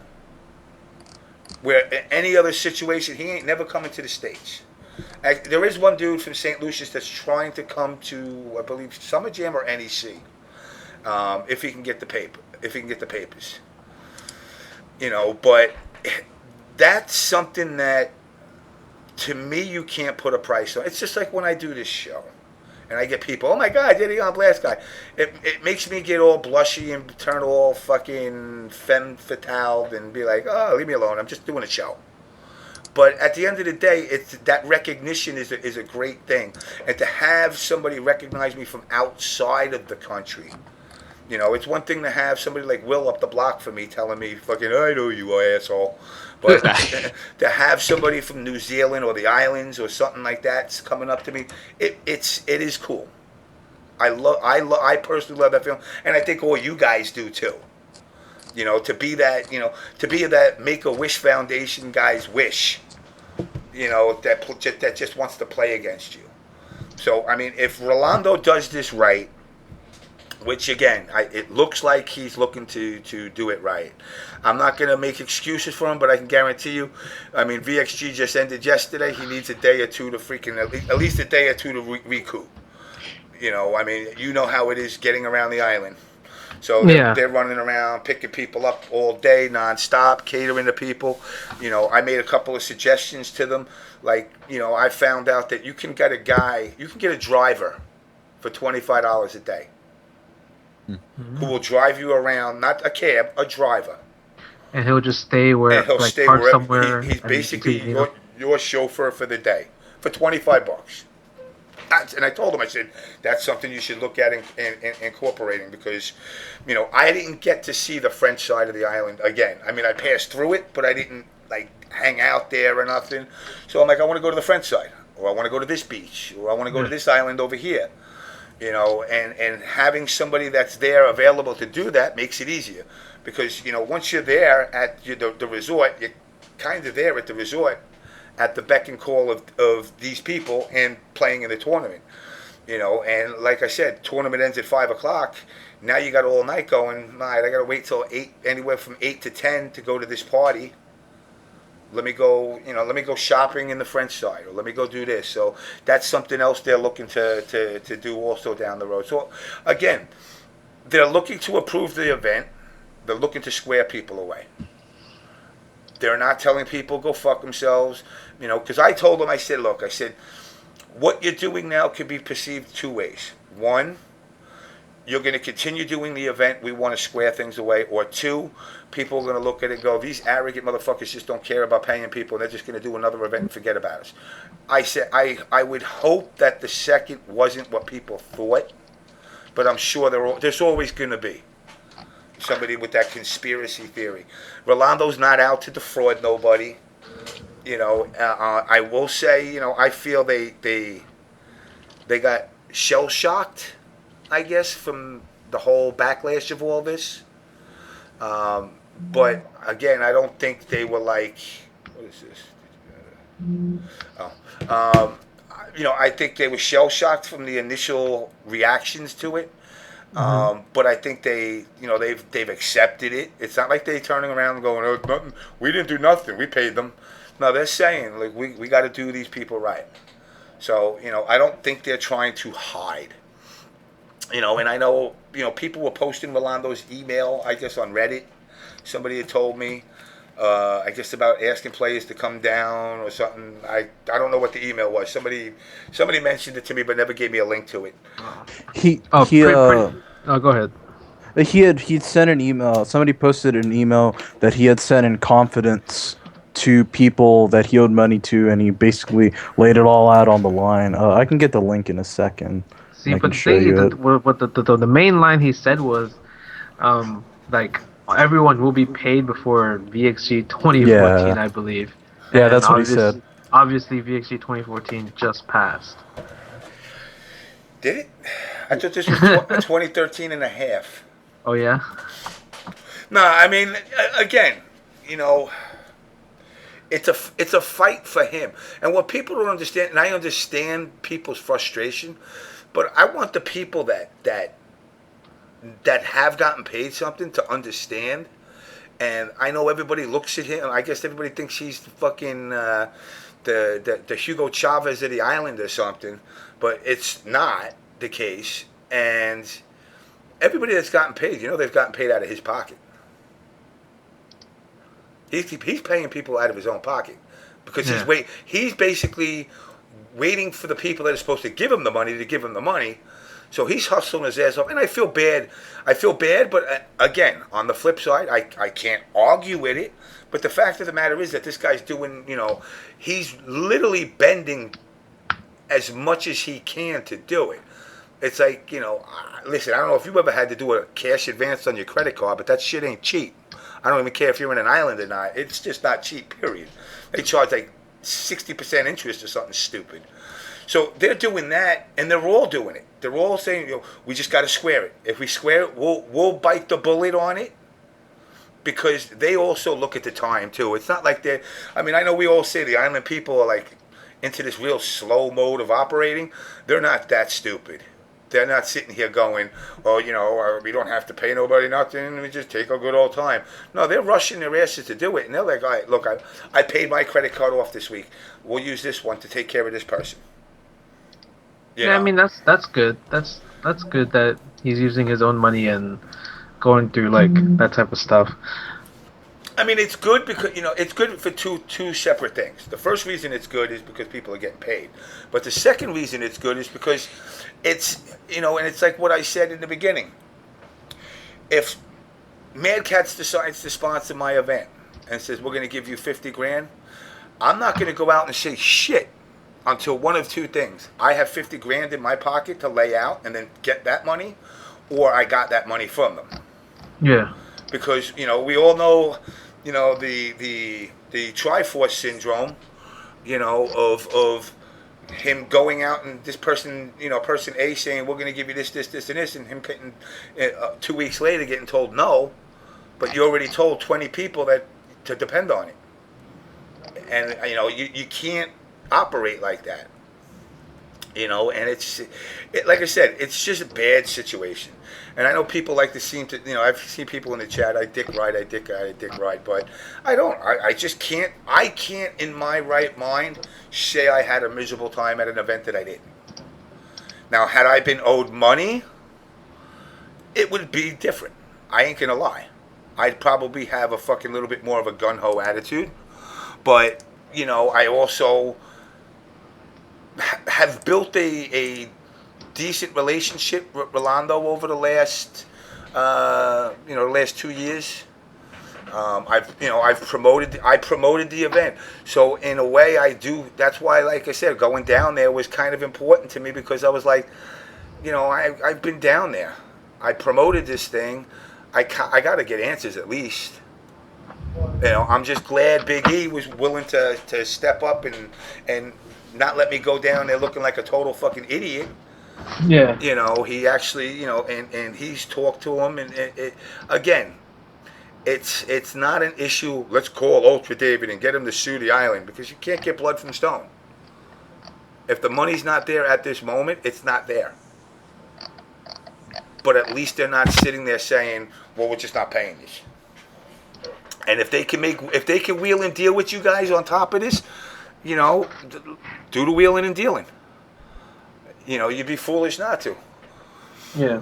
You know, all right, so this is the letter that was written. Let's see what we got here. Dear gentlemen, I hope all is well with you. I am writing this email as a very long, overdue. When was this letter done? I'm not sure. Let me first apologize on a personal level. Let me tell you first of all. So why did it come to this? Well, opinions with the board are different. Okay, yeah. So he's basically explaining from what I was saying earlier with the whole board thing. It's like Democrats versus Republicans, cheap fucks versus people that want to spend money on this versus people that don't want to spend money on it. And it sucks, you know, because like I said, it's not like Rolando's like, I don't want to pay nobody. He's the one that actually wants to pay people because he wants you to come down again. You know, he legitimately, you know, he gets teary-eyed talking to me, and it makes me feel bad. It literally does, because I'm like, he's like, you know, listen, I came into this, I just wanted to make everybody happy. I'm like, sometimes you can't make everybody happy. But in this situation, you got to do your best to alleviate what was done. Yeah, I know, man. I just like, and he said to me, like, you know, Justin and Champ, like I had their trust, and I let it go. And I'm like, listen, it's nothing that is unfixable, and that's how you got to look at it. You know, you ran a good event this year, no issues. The people got paid. You know, that right off the bat is a good start.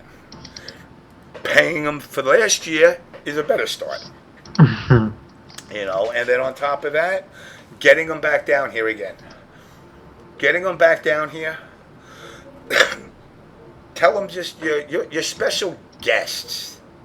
That's it. Go down there. I don't even want you to enter the tournament. Just play people casual. If you can get a money match with a kid fucking for 3 coconuts, go right ahead. You know, go right ahead. But go down. And don't bring it all down at one time. Bring 2 or 3, you know, don't go overboard. You know, get you down for carnival. You know, things like that. You know, I think that would go a long way in fixing the damage.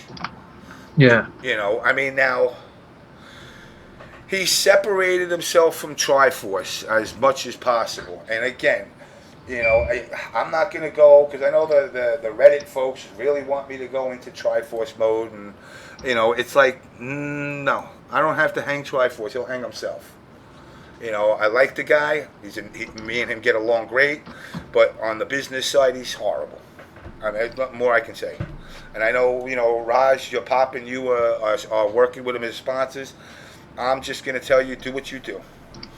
You know, but me personally, you know, I've told him a million times, we differ on everything when it comes to the business aspect of this.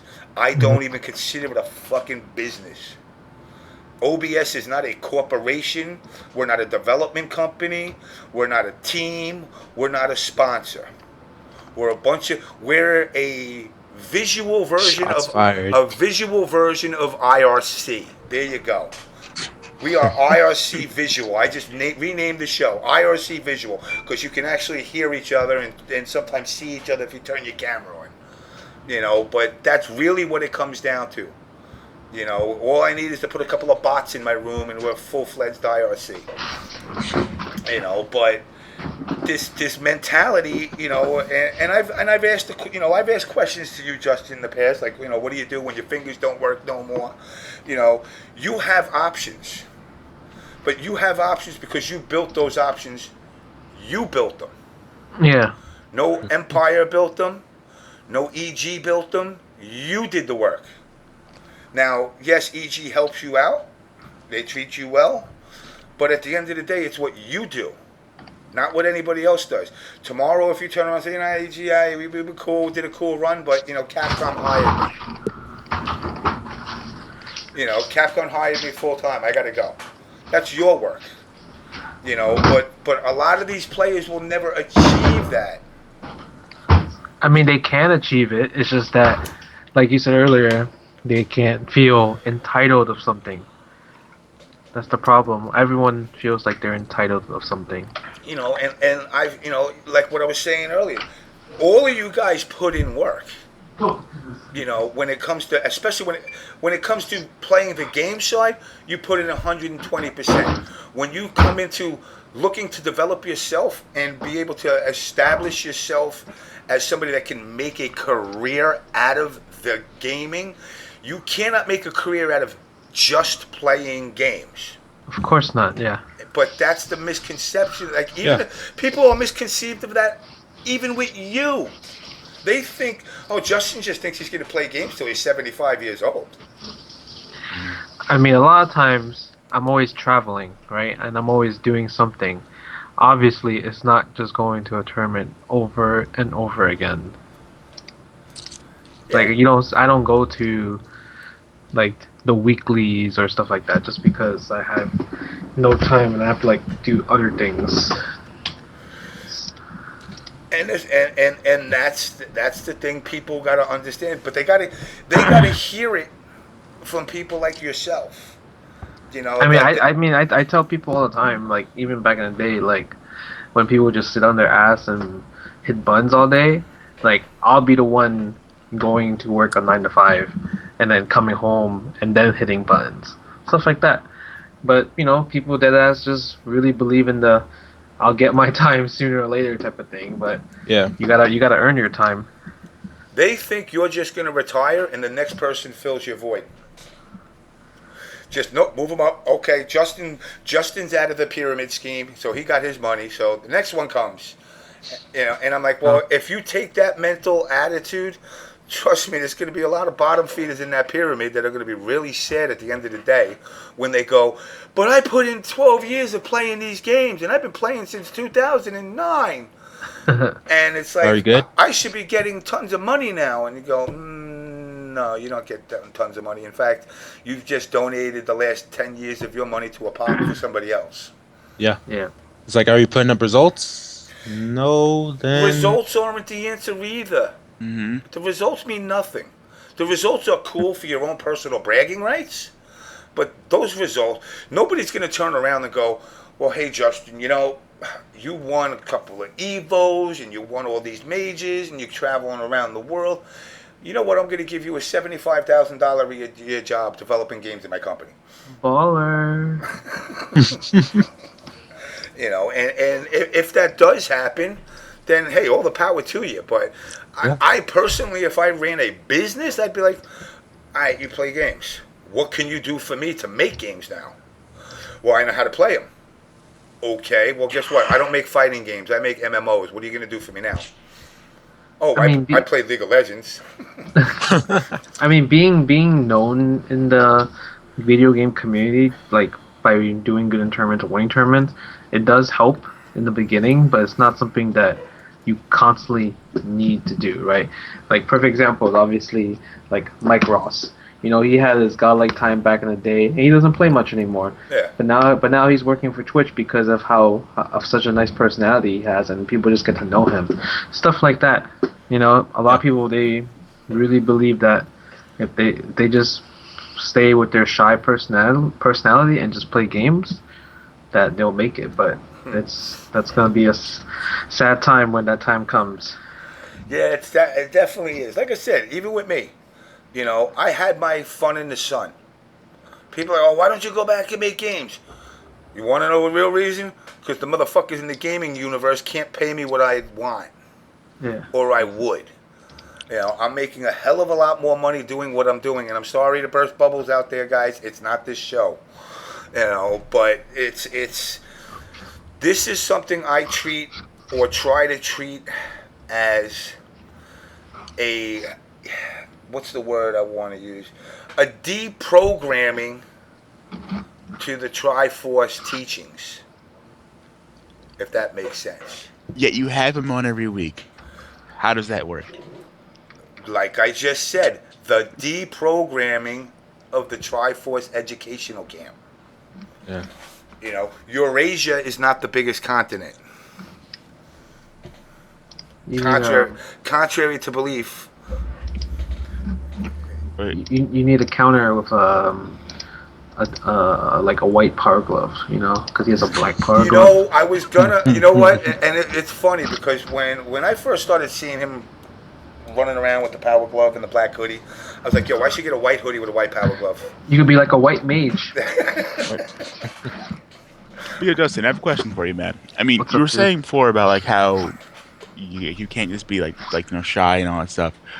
But it's like, how would you go about marketing yourself then in the community? Like I this. mean, there's a lot of ways, right? Like there's people that are, let's say, if you don't have the time to get good at games, but you understand so much, you could be a commentator, right? Like Yeah. a lot of commentators, they're not really as good as the top Yeah, players, there's but a lot of people with other talents. Like there's a lot of artists, a lot of photographers. There's they're photographers. You could be a streamer. You could be a journalist, a photographer. You could do a lot of things that still involves yourself in the community, and you don't have to play.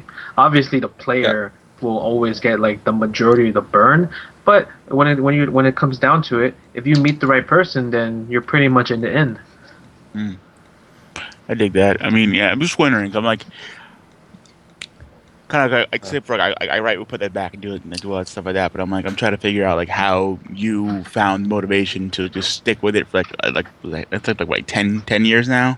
See, the thing is, I stick with it so long, but it's not like that was the only thing I had, Mm. Because I did work at Circus City, I did work at FAO Schwartz, I did work at Dave and Buster's, then I did work at Nexon, stuff like that. Like it's not just like other players that what, I'm gonna just stay home and stay in training mode and then wait for a weekly or a major, stuff like that.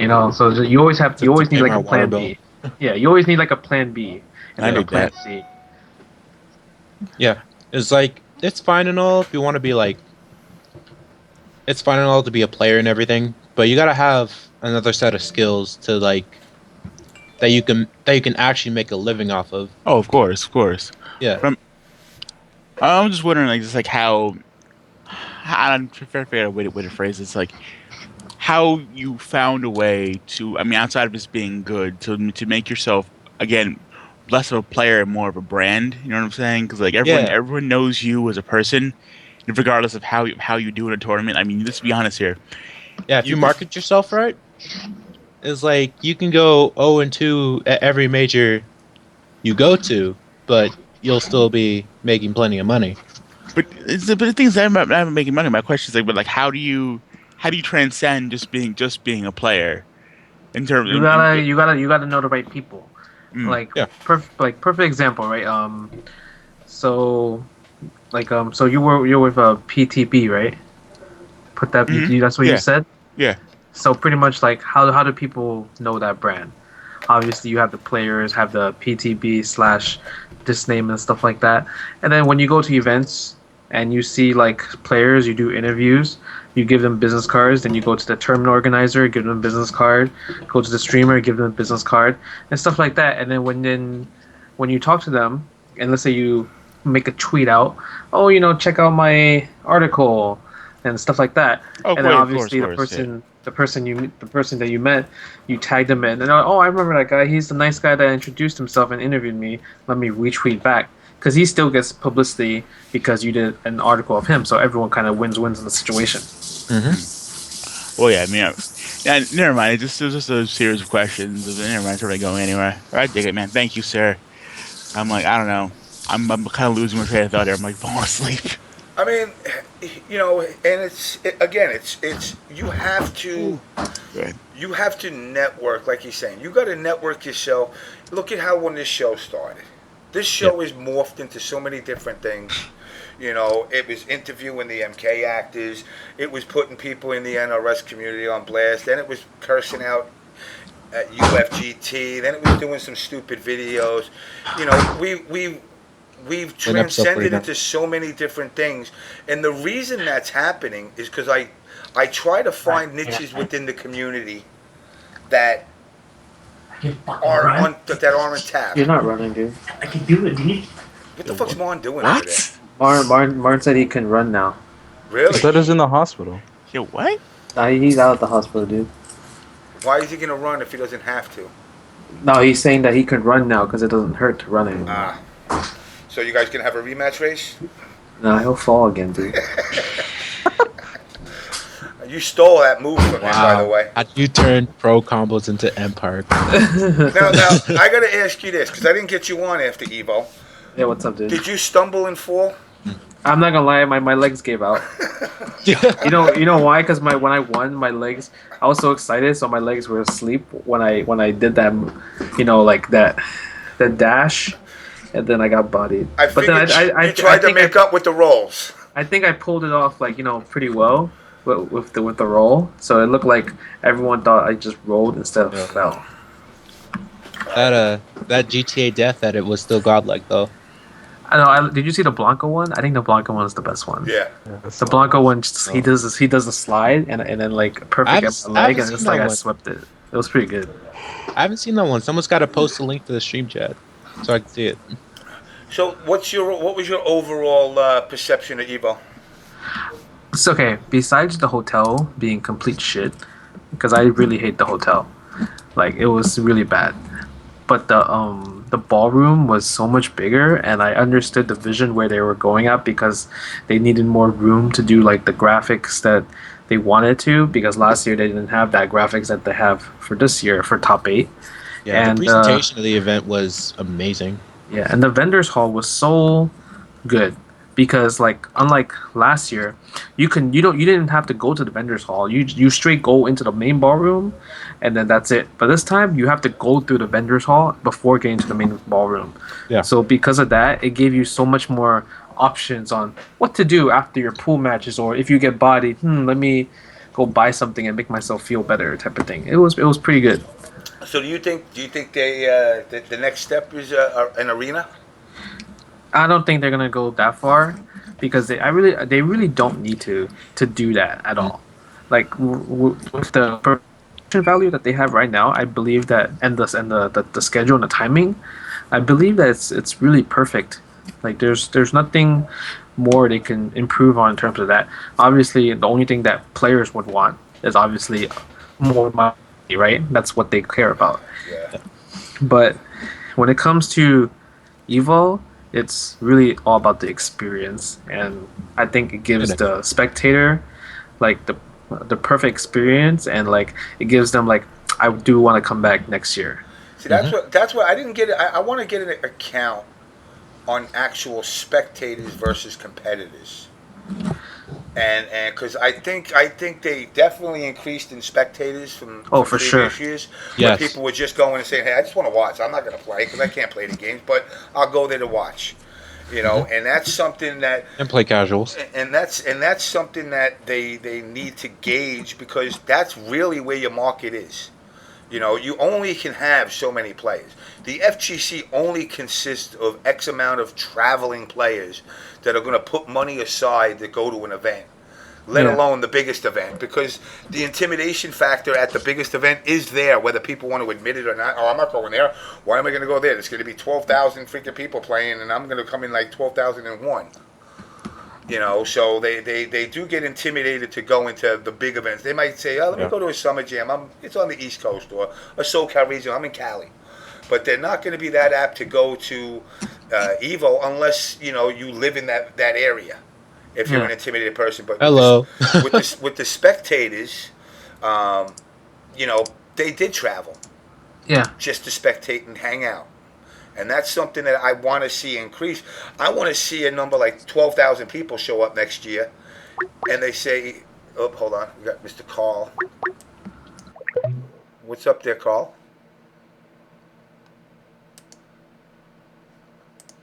I don't know what happened to Carl. I don't know. It's that fucking stupid Twitch shit again. Yo. What's up, Carl? Can I be heard? Hello. Holy shit! Yeah, you got can. partied again. Damn, turn that shit down. What? What's up? What can you hear? I hear you driving in a car. No, that's talking on the phone. That's the fan. I'm in the house, dude. What the fuck? You don't have central air condition?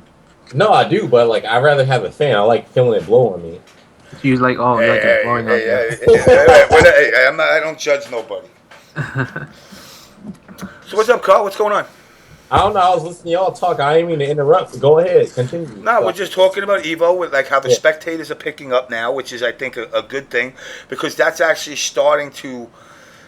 I hate to use the fucking word esports, but it's starting to actually turn it into that feel.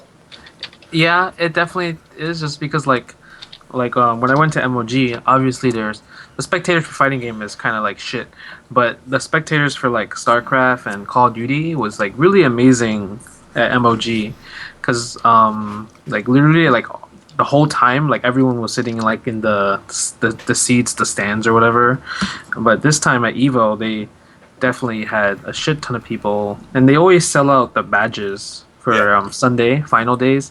So you can only buy Friday, Saturday badges every year.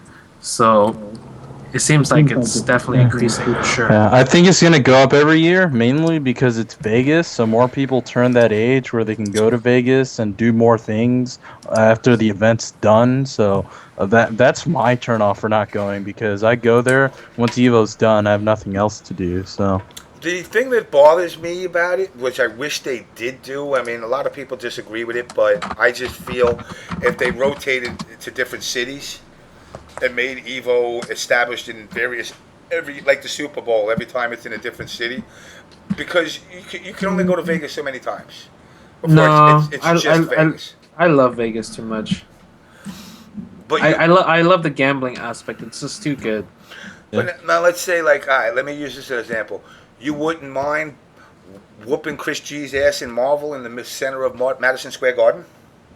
I mean, the thing about it is New York, it's really hard to do. Well, yeah, union-wise, it's a real pain in the ass. I can tell you that right now. It's really hard to do. But like the thing is, they used to do like Evo circuits, like Evo East, Evo West, Evo South. But the problem with now is that there are just too many tournaments. Like every tournament wants to be a major Evo qualifier, or Evo points sanction, or Capcom Pro Tour sanction. So because of that, it kind of like Evo doesn't want to step on those tournaments. They don't want to like step on like the Texas Showdown or UFGT or ECT. They don't want to like cock block them. You know what I mean? Because those dates, that those tournaments, like the our majors, those are very good dates in general. Yeah, they usually, like I said, you don't see too much foot stepping. I mean, even like everybody like used VXG. Oh, they were trying to become the evil. Nah, they never really were. That was the Triforce pipe dream saying that. But the reality is, they weren't trying to become bigger than evil, because they're not stupid. How are they going to become bigger than Evo, bringing 40 players from the States down? They didn't think they were going to get 6,000 people coming down to the event. And it's all a matter Scene of... is broke. Half the people, more than half, can't afford something like that on their own. No, they can't. And that's reality. People can't afford to go down there. And it's like, people say, well, why do they do it their day? Hey, look, it's the slow scene. It's the only time they're allowed. If you can go, go. If you can't, I'm not going to tell somebody, don't go to Evo, go to VXG. I've never said that. If you can go through every fucking archive I've done, I've never told people, don't go to this event, go to this one instead. Even for UFGT, I didn't tell them to not go again. I said, if you don't like it, don't go. And that's what it comes down to. But with the timing, they all try to not step on each other's feet. Yeah. Which is something that I respect. You trashed on Keats, but you didn't trash the event. I didn't trash on Keats. How did I trash on him? Listen, and everybody says this to me, oh, well, you call this guy a scumbag and this guy a dick.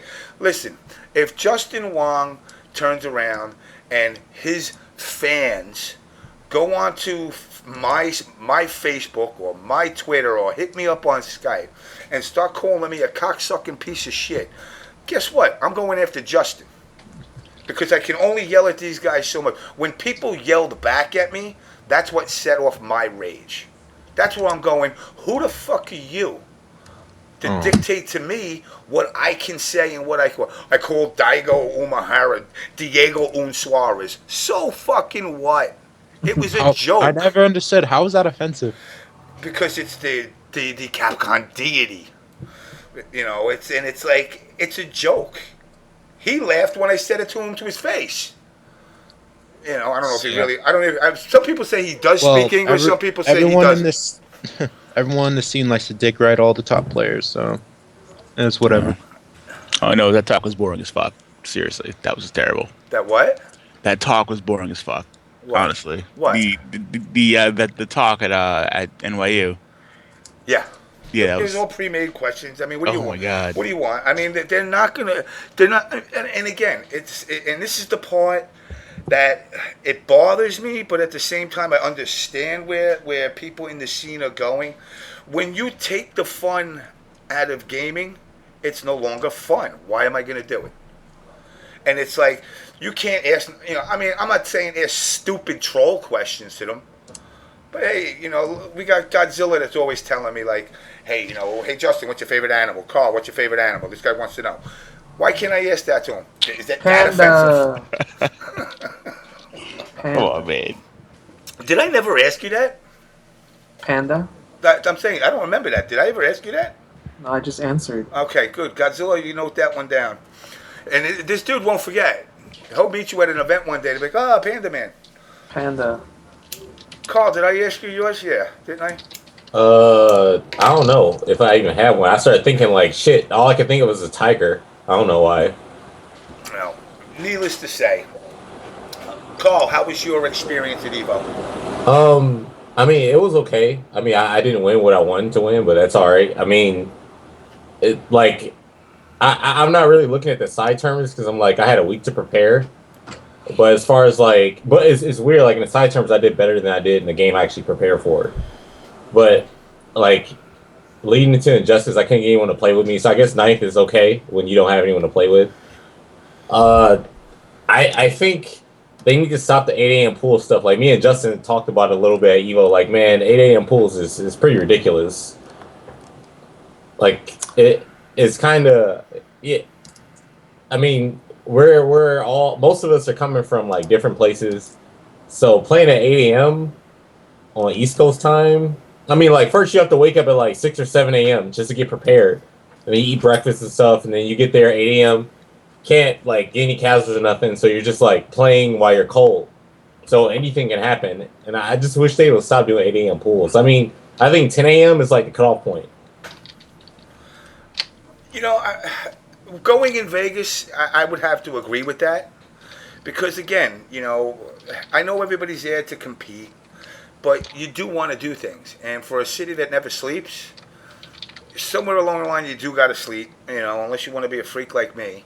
But the point is that when you go to these cities, you know, I think the TOs got to kind of, I mean, like some of them do. I mean, I know, didn't Alex take guys to Disneyland and all that stuff? Disney World, whatever they call the Florida one. You know, it's like in the pool party. There's got to be things, like you can't tell me, well, we're going to have a party all night. Oh, and by the way, you play at 8 a.m.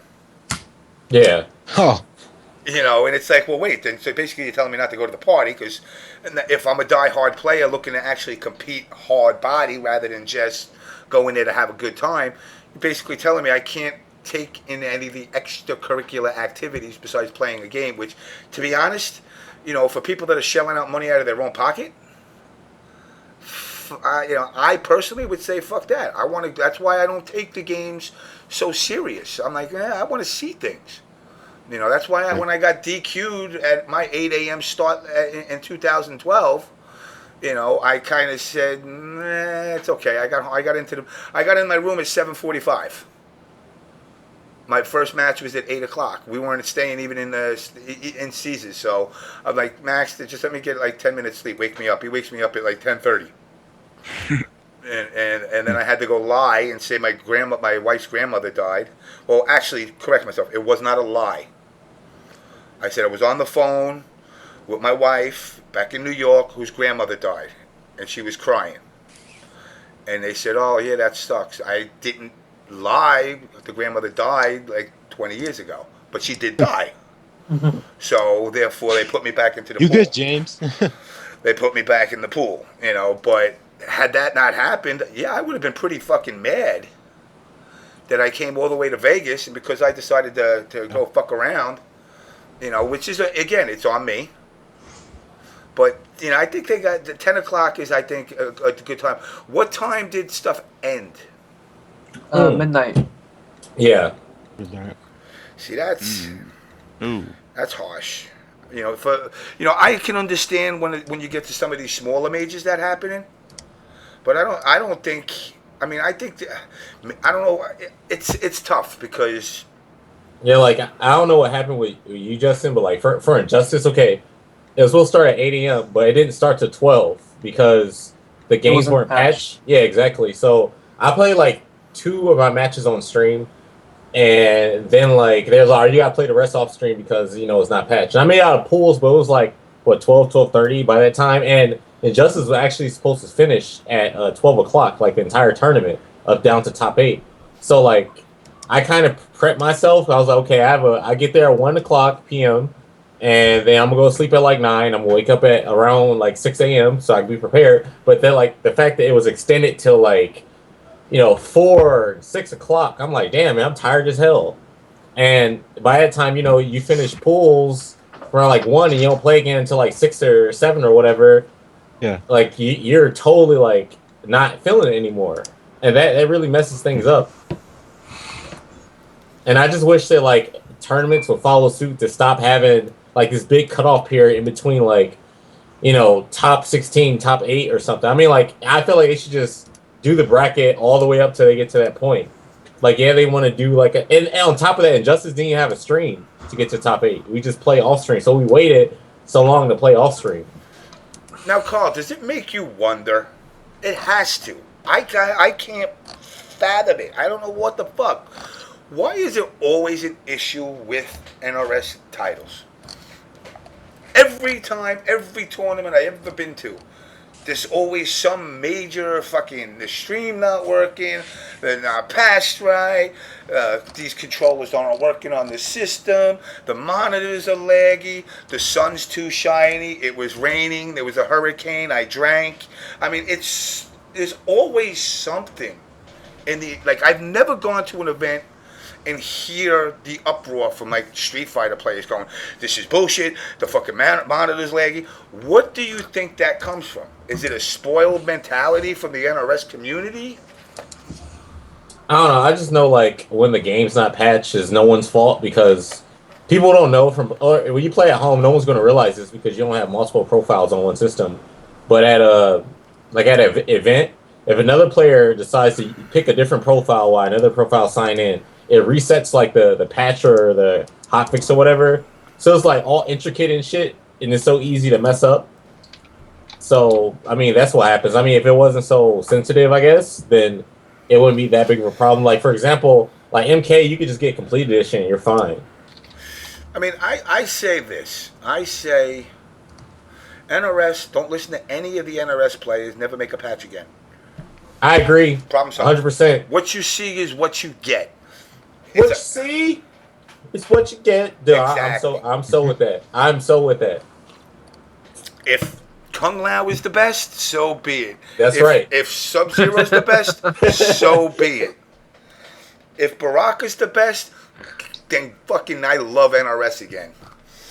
But, the point is, it's like, even James, without the patches. I want to discuss this with you since you're like really deep rooted in MK, right? Okay, what do you think about, Injustice is all like resets and shit? Like it's really like 50-50s. You mean 80% 50-50 game? Yeah, exactly. Now, I'm kind of worried about MKX. Here's why. Because they mentioned that the throws, you can like meter burn it to get like a reset situation to where you can mix them up. I'm hoping to God that they really do something about like the easy 50-50s. I hope they don't bring that shit back. The shit like Batgirl and Sinestro and what other characters, Superman in the corner. Like it's really ridiculous. I'm tired of games like going the route of, all right, well, let's give you some easy offense. Like I'm all for very solid space control, and instead of like, and if this 50-50s up close are really strong, give it like a drawback to it. Like make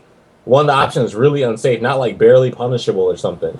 No, there's got to be, listen, and this is the part, the problem with MK in general was when they morphed from anti-air comboing to dialer combo, it really made it hard to balance the game.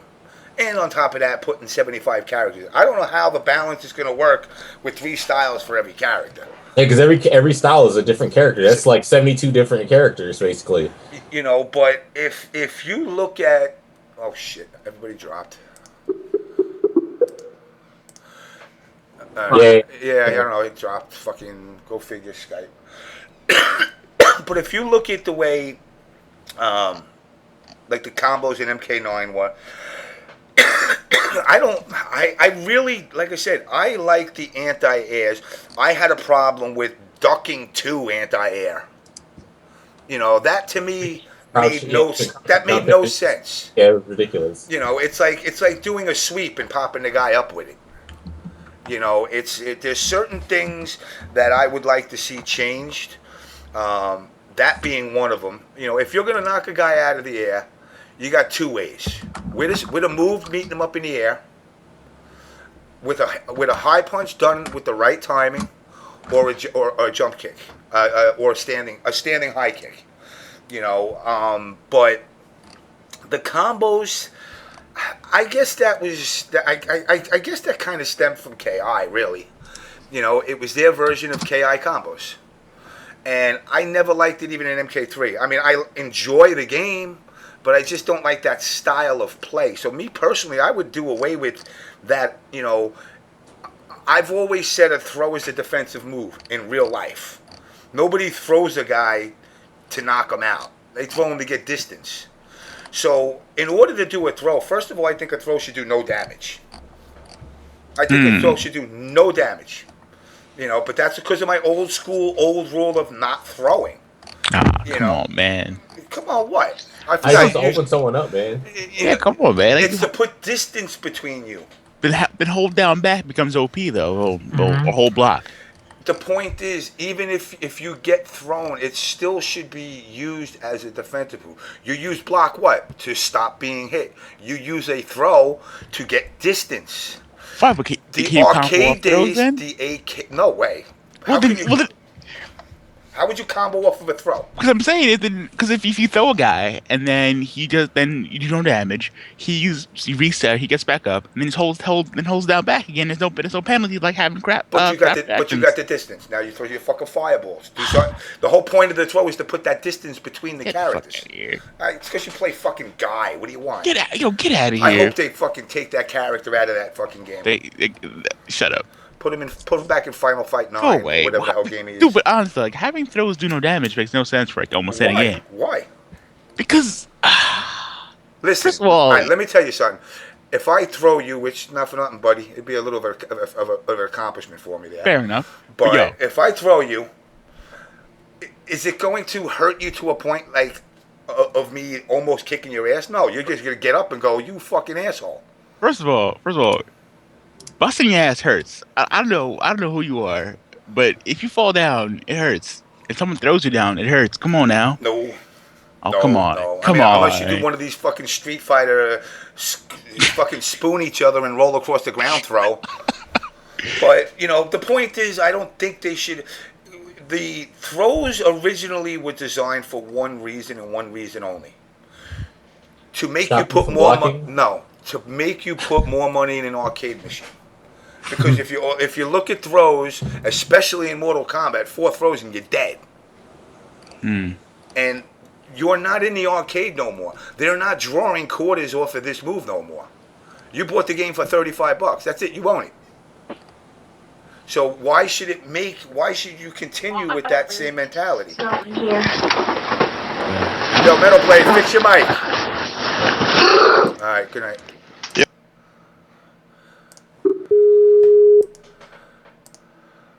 God. Yeah, I don't know what the fuck's up with that with him. He gets on there and I hear his sister talking or something, or he's jerking off the porn in the background. Man, I just hope freaking I don't have to deal with 50-50 into reset, into 50-50 into reset again. MKX. That's all I'm looking for. That's today's games, dude. Man, I know, but come on, man. Can we like break the See, now you know how I feel with your guys' game. Like when I see a game like, well, fix your mic, Metalblayd, before I cut your heart out. Damn. Mute your mic. Oh, sorry, man. Hold on. Yeah. What is this, Temple of Doom or something, man? He's gonna pull his heart out of his chest. Come on, I'll now. go fucking Temple of Doom. I don't Kano shit. Yeah, Kano, not Temple of Doom, where it look like Indiana Jones shit. Yo, whatever. Yo. So, I mean, I just, and that's, and he's right. Like, I personally, like, my generation of gaming to the newer, like, even with MK9, I was like, I don't like some of this shit. When I see a game like Marvel, I mean, I played Marvel 2 until some asshole did an Infinite Army, and I'm like, this game sucks. When I got one-hitted and I got to watch. I'm like, where is the fun factor? Enjoy the movie, man. Where is the sense of competition? Well, don't get hit once. What? Hold up. Super Turbo had touch of death combos. I mean, come on. I mean, games have had shit like that for like ever. ST is kind of random though. It's Yeah, like you very don't. random. Yeah, it's not a controlled. It's not an intentional thing. So I mean, it not being intentional is basically, you kind of deal with it. That's where Bison's like, I'll death combo you today, and tomorrow I might not. Yeah, tomorrow. Pretty much.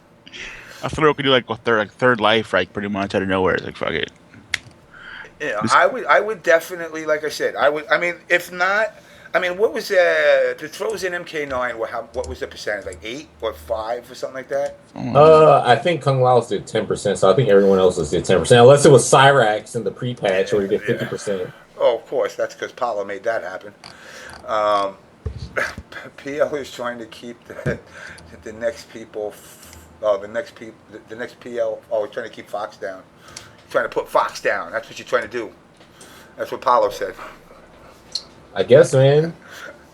I mean, I think throws should be, if not no, I won't say no damage. How about 3%? Fair enough. I'll give 3%. I mean, it's not a lot, but I mean, if you can combo off that, I'm totally down. Yeah, I think mix-ups should comboing be off of throws though. Blaze Blue. Nah, let Blaze Blue do it, not MK. Marvel. Yeah, what to say? We talking about like, dude, like game. That's a thing in games now. I mean, you could technically do it in Third Strike. Come off, mix up. That dude's you it. should be able to combo off a block too, right? Oh, I mean, depending on what character you're playing, if you're plus enough, doesn't matter. You got it. Again, I just think the level of skill is being taken out of the games and putting autopilot on too many people. Or maybe it's a new skill. I don't know about that. You gotta look at things from both sides. Like, for example, I hope if they include like a push block in MKX, you can punish the push block, like practically. Because in Injustice, you have to spin a meter to punish push block. Well, in this year, I think it's gonna be that the combination between meter and fatigue meter is gonna play a big factor. I think. Yo, that's gonna be so godlike. Someone's want a breaker and they have the meter, and you're like, nah, bro, you just fucking spent your stamina. You just wasted your stamina. Gotta build up. You gotta fucking watch this combo video. That NBA Jam turbo meter. Yeah. Which I'm actually fine with. I'm fine. I mean, I kind of like what I've seen as far as the play so far. Like I see like the counter thing going on. I like that. Calendar. Like counters, like grabbing a fucking leg on a kick type things. I like that, like Tekken, old school. But again, I can't judge it unless I actually get my hands on it. And from what I see so far, I like what I see. But I gotta see more. I don't know about this burning meter on a throw. I mean, that I'm not vibing with, to be honest. Well, it'll be okay as long as like there's no like 50-50 that leads to like death. Hey James. They should put Tekken 4 Jin's laser scraper into the game. Oh yeah. Yeah. Unblockable. Unblockable. Yeah. Yo, hold up though. What do you mean burning meter on a throw? Like, no, you can burn meter on a throw to make a reset. Oh shit! You could just throw, or you could do throw with meter burn. I think it's like I don't know how it works, but I imagine that you combo them, and out of the combo you can grab them, and then meter burn the grab to reset them. That's broke. That's just bad. That's just death all day. We'll see. Like I said, I like Raiden. I'll tell you that. I like Raiden's teleport style. You know what I didn't like what I saw in that trailer? I felt like Raiden was moving too slow, but I think that's because of the person playing him. Because I'm used to watching me play Raiden or Justin play Raiden, and we play like that character much faster. Well, the reason they do it slow is because they're not trying to impress you. They're trying to showcase the moves. Hey, man. It's called selling the game. I would rather see the moves than see just fucking Raiden teleporting like a fucking a psycho back and forth on the screen, hitting the guy 35 times. I'd rather showcase and say, hey, let me show you. He does this. He can connect the electric balls and connect the fucking electricity bolt between them. This is his teleport. This is his fly. So I wouldn't hold much weight on when they make videos because that's usually how they're doing the videos. Oh, yeah, dude, I was just fucking around. But what I do like that I'm realizing that this game is going to be like the closest thing to like a League of Legends type fighting game. Because League of Legends is like a million characters, but every character is a different style. So you're like, like in League, you can buy like a character like costume or whatever, and they'll just look different and stuff. But in this game, they play different. So I think that will be like hella unique. Like, say someone's a Raiden, man. It's like, what kind of Raiden are you? Are you a Displacer? Are you a Thunder God? I think that shit's hella cool. Paco, you're a dick. He says, I heard people like resets in 50-50, so we give everyone them. You should give some of them too, then. That'll be more balance. Yeah. I mean, I like the hell is damage scaling. I like the interactables now. I'm more comfortable with the way that actually works so far from what I'm seeing. I think they'll work more like a kung fu fight instead of an actual like, I'm gonna just throw some blockable at you from across the screen. I'm just gonna throw a fucking leaf at you, and if it hits you, it's gonna knock you down. Or I'm gonna throw a fucking something like a pig at you, and you can't even get out of the way if it's too close. I'll throw 10 garbage cans at you, free. Why? Why would you do that? That's really random thing to say. Like, what the fuck? Why would you say that? Why would you throw garbage cans at me? What did I do to you? Like, damn. Hey James, I want to get your opinion on something. I got to go in a little bit. So. All right. Just change gears a little bit. So you probably missed it because you're on the islands, but Watson made an announcement that Super Arcade was going to do a 10th anniversary tournament for the Daigo Perry video. And he announced it, sort of semi-announced it on the Not Safe for Work Fridays that he does occasionally. And what he said on there was that he was originally going to do it in partnership with Evo.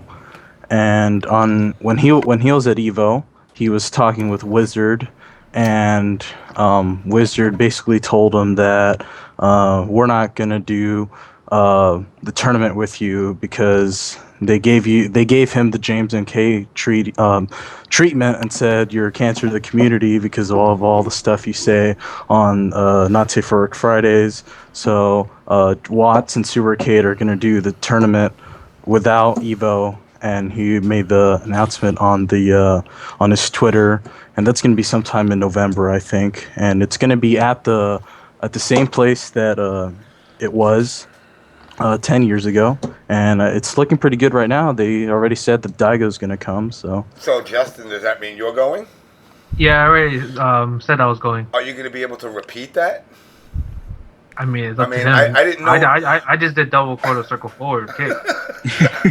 No, it's not up to me. It's not up to me to tap forward 17 times. I mean, as cool as it was to see... I mean, I'm cool with it, but I'm kind of like 10th anniversary. Yeah, that was 10 years ago, man. Yeah. But I mean, I understand that. But my point is, an event for somebody having a good game. I mean, to be honest, I don't know what they're going with. I just know that they're gonna do like a tournament, and that the theme is gonna be like that. I don't know if we're playing in an exhibition or not, but it's just, I think it's kind of cool just because it's like think of it as the Evo, but it's obviously not named Evo, but it's like the retro version. Like, that's kind of cool. Because that Cal Poly, right? A retro Evo would be very cool. Because they're gonna do Third Strike. I'm sure they're gonna do Third Strike, CVS, Marvel 2, like Tekken Tag, like all the old games that were last that was 10 years ago. That's what I would think, right? Yeah, So, he said they were gonna do that. so I think because of that, like it's gonna be pretty sick, just because a lot of the people that weren't from like the time, Yeah. like people that started in '09, they could see like what it was like back then. Yeah, everybody's gonna get I could vibe with bodied. that. I could vibe with That would that. be a really nice experience to have. Wait, is Tekken 4 going to be there? I don't know if Four? Tekken 4. Oh my god, because it was there. I will come in it. I do because I plan on coming and I want to play Tekken 4 so bad. Yeah, when did Tag 2 come out? That's like 2001 or Tag 1? 99. 99? Whatever. No, It was like, 98. It was 98. No, wait, wasn't 3 99? So now, if you rematch him and you whoop his ass, are you gonna pop off on him like ultimately, and be like that never happened? I would. I mean, I wouldn't let him. I wouldn't let him get away with it. Yeah. Yeah, I would definitely tell him off on that one. I'd like go full on blast and like. I mean, it would for a 10-year anniversary, But it is. I will say this: it is the most. It's got to be the most watched footage, I think, of any, or it's got to be damn close as far as any matches that ever get watched, quote unquote CPM world. I mean, wasn't it? I think it was up to like 10 million or a million hits. Yeah, it's yeah, pretty OP. collectively. I mean, I don't know why. I don't know the what you were saying with Wizard and not supporting it. I would kind of hope he would, but I mean, if he's not gonna, then he's got to do it on his own. But aren't they redoing the arcade, or did that already start? Yeah, they're starting that. They already started. That's good. I mean, like I said, I got no ill words for Watson. Watson's actually a cool peep, so I hope he does it well. I hope people show up. When is it now? End of October? November something. Yeah. Maybe I'll make a West Coast trip. Maybe I'll make a West Coast. I got to make a West Coast trip. I haven't been out there in 15 years. But I mean, I definitely think it's something good. I don't know why. Of course, as you say, the JamessMK cancer treatment. But November 21st. What's Watson done that pissed him off? What Watson made it come out was that stuff that he said on the Not Safe for Work Fridays that said, you're not, you're not esports enough or whatever. You're not what we want to partner with. Stuff like that. I don't know. Wait, what happened? Watson just said that they're going to do this Evo in partnership with Evo. Watson and Mr. Wizard, and Mr. Wizard basically backed out and said, "We're not going to partner with you because of things that you said on stream." So something like that. So he's suffered the same syndrome. He's got West Coast JamessMK-itis. Yeah, he said something that irked him, which I mean, I obviously know I have, but again, this is it's the type of thing that's why I kind of, as much as I pop off, I kind of even went a little tamer, because I can admit I've sometimes gone like ultra stupid level when I get pissed. And that's why now I take it's like I'm on a Valium now. I'm like, yeah, I hate you, but I can deal with you. I don't hate nobody, to be honest. But Watson, I didn't know Watson had that in him. I know Watson popped off on Triforce about a bazillion times. I know there's no love lost there, but I didn't know he had issues with Evo. I mean, didn't he just do the what was the teams? It was him, Choi, and Alex, right? Yeah. Yeah. That was cool. I actually enjoyed watching There's a that. Super Arcade booth at Evo too. Yeah? Yeah. I mean, I enjoyed the teams. I like the old school stuff. I'm sorry. Like I said. You also hype watching ST? Yeah. I mean, it definitely, and it's funny because I don't know half of those guys. I never heard of half of those guys. I mean, I'd say, yeah, about half of them I never heard of. But, it was good to see the old school games still being played. Makes me kind of feel like maybe there'll be an MK 1, 2, 3, 4, 5, 6, 7, 8, 9, 10 tournament somewhere. Maybe NRS can put some money in a pot. Apollo, Make it happen. You know, I mean, it's something that, you know, I think MK does deserve. I know a lot of people are Street Fighter heads here, but, you know, MK has been side by side with Street Fighter for 20 years now. You know, it's something that I wish, like, maybe Evo even did. You know, get the Jason Wilsons out and, you know, the Graham Wolfs. They were MK guys on the West Coast. And get a East Coast, West Coast, Midwest, something. But, you know, like I said, guys, what it comes down to is if they don't want to jump on board with it, I can't tell them no. I mean, like I said, I've tried to make my peace with them. I think I did, kind of. You know, I'm not, you know, after everybody said I was telling people not to go to Evo, which I'm like, why would I tell people not to go? Why would I tell you not to go to the what's considered the World Championship? Now, I might not look at it and say I could look at it just as another tournament for somebody that's not winning it. If I'm not winning it, guess what? It's just another tournament.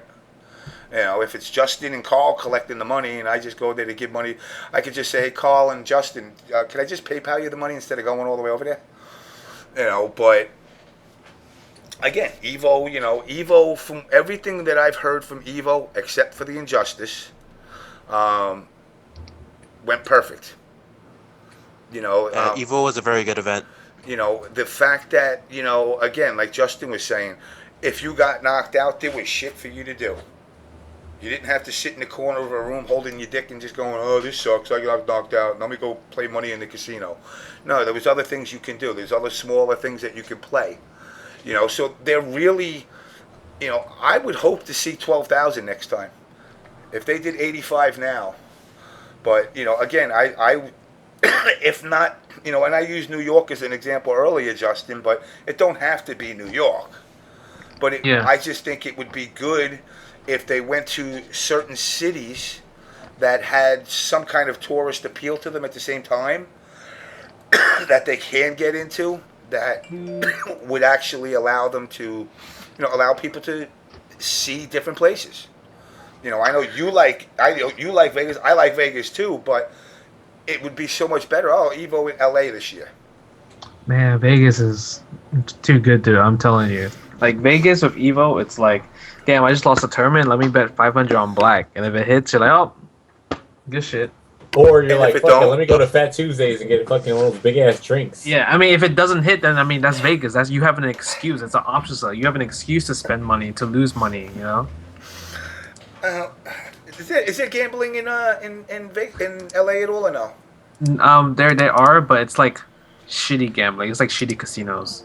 Slot machines that hit like 1 out of 2,000 pulls. Yeah, pretty much. Actually, I took $750 from the casino at VXG, so I actually got paid. Nice. And I spent it all in a fucking Good stuff, day. James. And I spent it in a day. Damn, on what? Booze and beef. Beef, of all things. Mm-hmm. Big E went out. We had 2 steaks, 2 lobsters. How good was the beef? Beef is always good. Beef is always good. But, you know, again, my fucking throat. But, you know, I want to see Evo. If esports is going to happen, it's going to happen through Evo. You know, and again, I'm sure I'll get some MLG hate, but not through MLG. MLG, you know, and people, you know, that were riding on them said, oh, MLG dropped the ball. MLG put fighting games in the back burner. They never put them in the back burner. They've always been in the back burner. You know, and that's where they'll always be. You know, you know, and that's the thing that kind of sucks. I mean, and it's like Justin went to MLGs. You know, of course they're gonna be, hey Justin, come to these. You know, but to be put like what was done to Injustice was an injustice. No pun intended. You know, watching them go from a stage where commentators are up there and, you know, like the original MK9, they had the commentators up top and interviews with the players and all this good stuff that was going on, to kind of go and, you know, we'll put the commentators in the same booth. People that bought spectator passes were told they can't watch. I'm like, well, wait, I paid $75 to come in here. Now you're gonna tell me I can't watch? Right, they had to stand behind the thing. Yeah, it was messed up. I didn't think about that until now. Yeah. Oh, because it's a fire hazard apparently. And I understand that fire. That was my biggest gripe about MLG was the security. Like they were taking their jobs way too seriously. I understand they never had power before in their lives, but still, man, it's pretty ridiculous the way a lot of them were acting. I mean, I can understand. I can't understand. Listen, if I'm running an event and a fire alarm got pulled in an arena where there's cameras everywhere, somebody's getting arrested that day. And then I don't know if it was a fire alarm getting pulled or a bomb threat. Like I got mixed reports on that. But I think it was both, I believe. my point is, it's like, so why would you limit the players in that area if that's the area you built for them? That don't make sense to me. And I understand, they've said like, oh, it was the software. The software caused the delay, okay. But it didn't make the security guards turn into super assholes. And for, like I said, for people that spectated, it left a really bad taste in the mouth. I mean, I heard even the Wii people, the Smash people weren't even allowed to spectate. They were being pushed aside, saying, you got to go like behind this gate in the corner of the room. I didn't see the Smash setup, like for the crowd. Yeah, it was right next to other games, like other fighting games. It was right next. It was on the other side. Actually, no, it was closer to like where the refs and stuff were, but it was like in the same section, exact same section. You just walk down a little bit more. And that's and that's the thing, and I've been saying this from day one, and everybody says you just hate people. No, I mean I love the community, and I want to see the community grow the right way, which is growing in numbers but having fun still. And it cannot be fun going halfway across the country, or all the way across the country for that matter, if it was me, to get told you got to sit in the back of the bus. That's the only place you allowed to watch it. And that's never fun. And I'm like, and then on top of that, the Combat Houston guys, I don't care if your software is broken.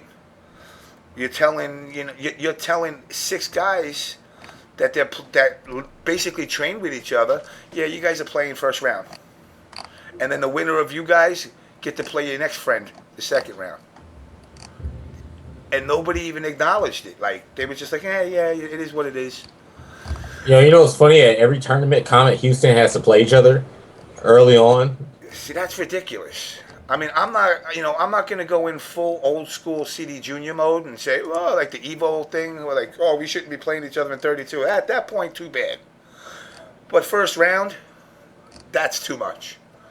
Especially when guys are paying $500 a head to go play against each other. They could have just stayed at home and did one of their usual Combat Houston casuals. I mean, that's why Evo released the brackets like a week before, so you could do feedback and tell people, oh yeah, this is my friend. Can you move me to a different bracket? And then they did that. See, but the thing with MLG that I see is they want to control too much. They don't want you to know nothing. And again, I know for a fact there's people in the NRS community that talk in everybody's ear. Oh, you should do this. I'm an expert in this community. You should put this person in this bracket. I'm not trying to say, I'm not accusing nobody of anything, but I did find it weird that Pig and 16-bit were on opposite sides of the bracket 120%. Like complete opposites. And I'm like, is it luck of the draw or do they talk to them? I don't know. I'm not making any accusations. I just say it looks a little suspect. I'm not saying they rigged brackets, because the way the brackets went, they still had a hard path to get through. But it's almost like, well, you guys don't train with each other, so I would have put them first round against each other, to be honest. I would have been like, you play each other. You guys talk a lot, so there you go. You should know each other's matchups. And then I would have Carl play Sonic Fox first round. I would have loved that, actually. Because you know what? I would rather see an exciting match out the gate than have to wait 12, 12 rounds going into obviously with NRS games it's never 12 rounds, but 4 rounds in, all of a sudden you're like, oh, Carl versus Sonic Fox now. I'd rather see a salt face right out the gate. Knocked into losers. Carl gets knocked into losers by Sonic Fox. And you'd be like, what the fuck? I gotta play this guy first fucking match? Evo champion versus Evo champion. But it's I wondered this. Is Sonic Fox the most winningest in a single Evo? What do you mean? Well, he won three games there and took fourth in a fourth one. Well, two of those games were side tournaments. So yeah, I mean, are you gonna count side games as Evo wins? Because if that's true, because if you want to count that, you can count all of Daigo's Vampire Savior and ST and Third Strike side tournaments at Evo and shit, and then you could host Marvel side tournaments. Justin. I'm just trying to say, if I won't count them, but I don't know if they, if that number would be put together. If we did count them, let's say, in one Evo, has anybody won more than 3 games, side tournaments plus main games? No one documents side tournaments. Yeah, that's the problem. To be honest, it's it's cool that you won the other games because the other communities are there to support it. But then when you know the Evo lineup, you kind of want to just win at the big stage, Yeah. No one practiced for MK or DOA. They were announced a week before the tournament. Like back then, obviously they announced 6 games, right? Marvel 2 is my shit. So I played Marvel 2, right? And that was my main focus. And they had a lot of side games that people asked me to enter, Mark of the Wolves, X-Men vs Street Fighter. And I'm like, yeah, sure, right? So I won those 2, and then I won Marvel 2. And what people ask me, oh, what did I win? I'm like, oh, I won Marvel 2 Evo. I'm not gonna say I'm the Evo champion for X-Men Street Fighter and Garo Mark of the Wolves, just because it's a side tournament and you don't have the best players that to fly in because that's their game. All right, understandable. I stand corrected. I just didn't know, so I mean, who actually has the most wins main games though? Is Justin? Is it just how many in one Evo? No. The person that won the most Evos in one Evo is John Choi. He won 2 games at. Okay. No. Daigo won 2. He won Guilty Gear and ST. But they're tied. They're tied. Okay, yeah, so Choi and Daigo. So that to me is a feat. I mean, that really is. To win two games in an Evo or 3 or whatever you win is a feat, because it's most people like when you went into this, Justin, did you primarily focus on Ultra or did you primarily focus on Marvel? This year? Yeah. I only focused on Marvel and KI. Well, you fell short on KI. I was close. I was close, but they saw played. the CD Junior and Rico video put up today on YouTube, talking about their Evo experience. I mean, I can't hate. They definitely played amazing, and then they definitely prepared for me, because all the events leading up to Evo, I was winning majority of them. So, do you plan on changing characters ever? I mean, I'm playing a Pocket Jago at the moment, but I want to see how TJ Combo and Maya and possibly Cinder is gonna come out for season 2. Yeah, I'm kind of worried about Cinder. Oh, because of how cheap he was in the first one. I want to know if he's gonna if they're gonna just say fuck it, let it roll, keep him. No in way, as is. no way. They're not gonna do that. That's impossible. Come on, dude. they made Dive Kick. I mean, yeah, but that Cinder was OD though. That's different. It was a glitch, technically. You're gonna have a lot of people, testing the game and making sure that's not there, and there's gonna be patches and stuff like that. Yeah, I don't see it happening. I don't even think. I wonder if he'll even play the same. I mean, look at how Glacier's freaking changed. Yeah, a lot of characters has definitely changed in general. I hope Cinder is a rushdown character. I hope he fits my style, because that's the character I'm waiting for. I don't want to play Jago. I want to play Cinder. Yeah, Cinder's tight, dude. Tusk. Yeah, Oh, yeah. The God. game has definitely changed. Dude, a dude on Like, fucking fire all the time. That shit's godlike. I mean, Riptor. It's all about you, Riptor. you still have to wait for Mortal Kombat X because when Mortal Kombat X releases, that's when KI gets bigger. Because it gives people a reason to buy an Xbox One. Thank you. It needs to have more fighting game Yep. titles. Hey, Without Justin, you want to be sparring partners with fucking MK10? Come to Cali. As long as you don't fucking take selfies, then yeah.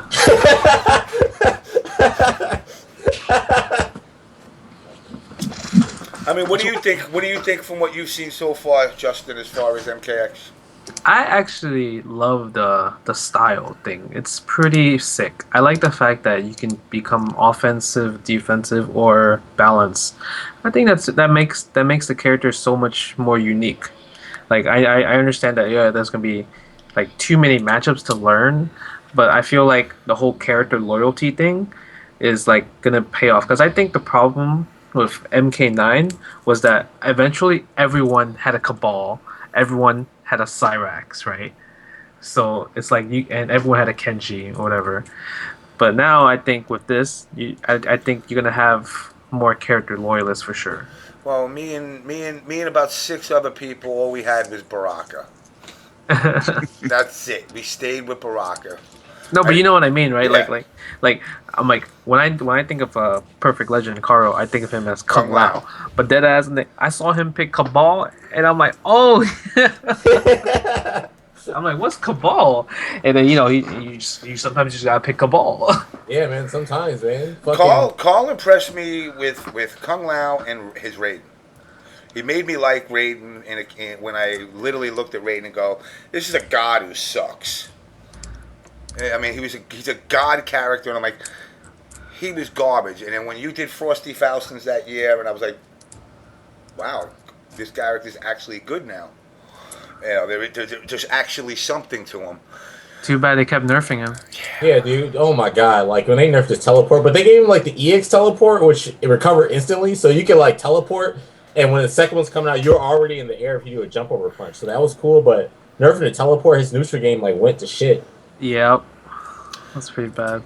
Yeah, so I think he potentially from the style so far. I mean, we don't know who the other characters are yet, but just from the characters that I see, I mean, I'm already looking at him and saying he's got top game already. With 2 styles. Dude, the teleport he looks so one? sick, man. He looks so fucking sick. Like his orb shit remind me of a Martian. Mm-hmm. When he put those orbs on the screen, he can kind of like put you inside this like connect them together. Yeah, that shit was godlike.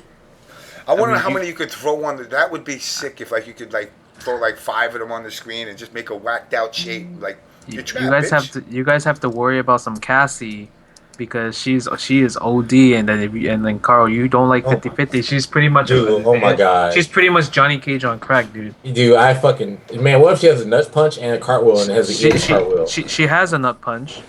Because I played her at E3. She has a nut punch.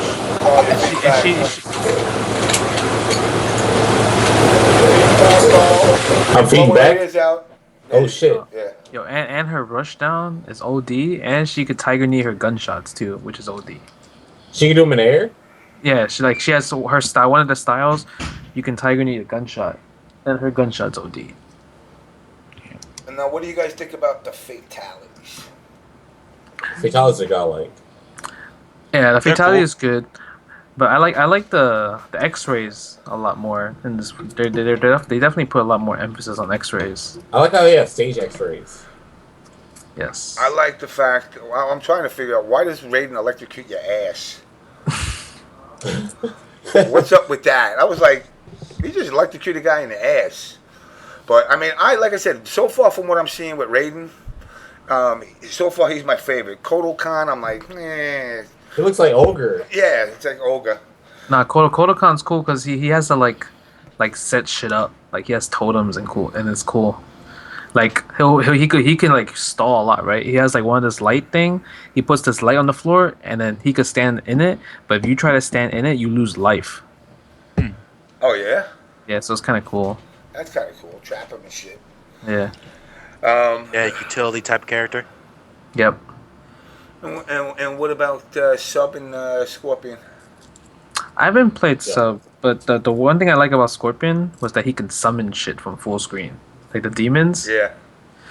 See, but the thing is, the demons has a drawback. So you know how like in Mortal Kombat, like 9, like when two people throw fireballs, like they always have to go through each other, so it trades hits.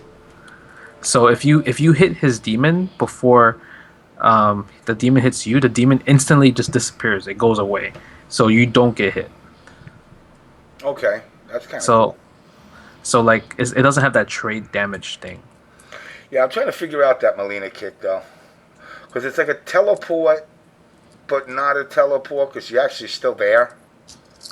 So I don't know if he bounces between something that I was saying, like during MK9, that would have, I think, would have really made Noob Saibot a better tier character. I won't say top tier, but if I throw the tackle at you, I should be able to be. I should be able to be that one or not be that one. So in other words, if I hit you, I can actually be in front of you now, and the one behind me will fall apart and won't do no damage. And I think that would have gave you a way to be aggressive. With Scorpion's thing, I'm like, if that's the case, man, the Scorpion's going to have some real dirt. Because it's like, he could do it from the other side of the screen, it's going to hit you, and yet you can't get punished. If you look at the way it actually hits the character, there's no way. I mean, maybe if you throw a projectile, that's about all you can do. But there's no way to punish it. You actually have to block it. Yeah, I think Scorpion's his rush down stance is pretty godlike. Which one is that? Is that the ninja stance? Yeah, when he has two swords, he busts out two swords and he starts going ham. Yo, his infernal stance, from what I saw, he has a teleport that doesn't do a teleport punch afterwards. He just appears. Yeah. That shit looks godlike. See, I want some shit like that. Like, you can't zone me. You have to deal with me being next to you. Yeah. And of course, I want to see Reptile. I want Reptile to be invisible. Oh, the whole time? The whole time until you hit him back.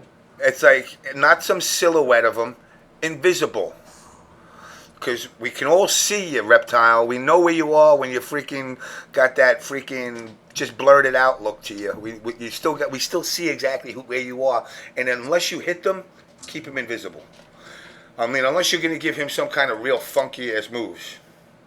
Now I want to know when they're going to make it. They got to make an announcement.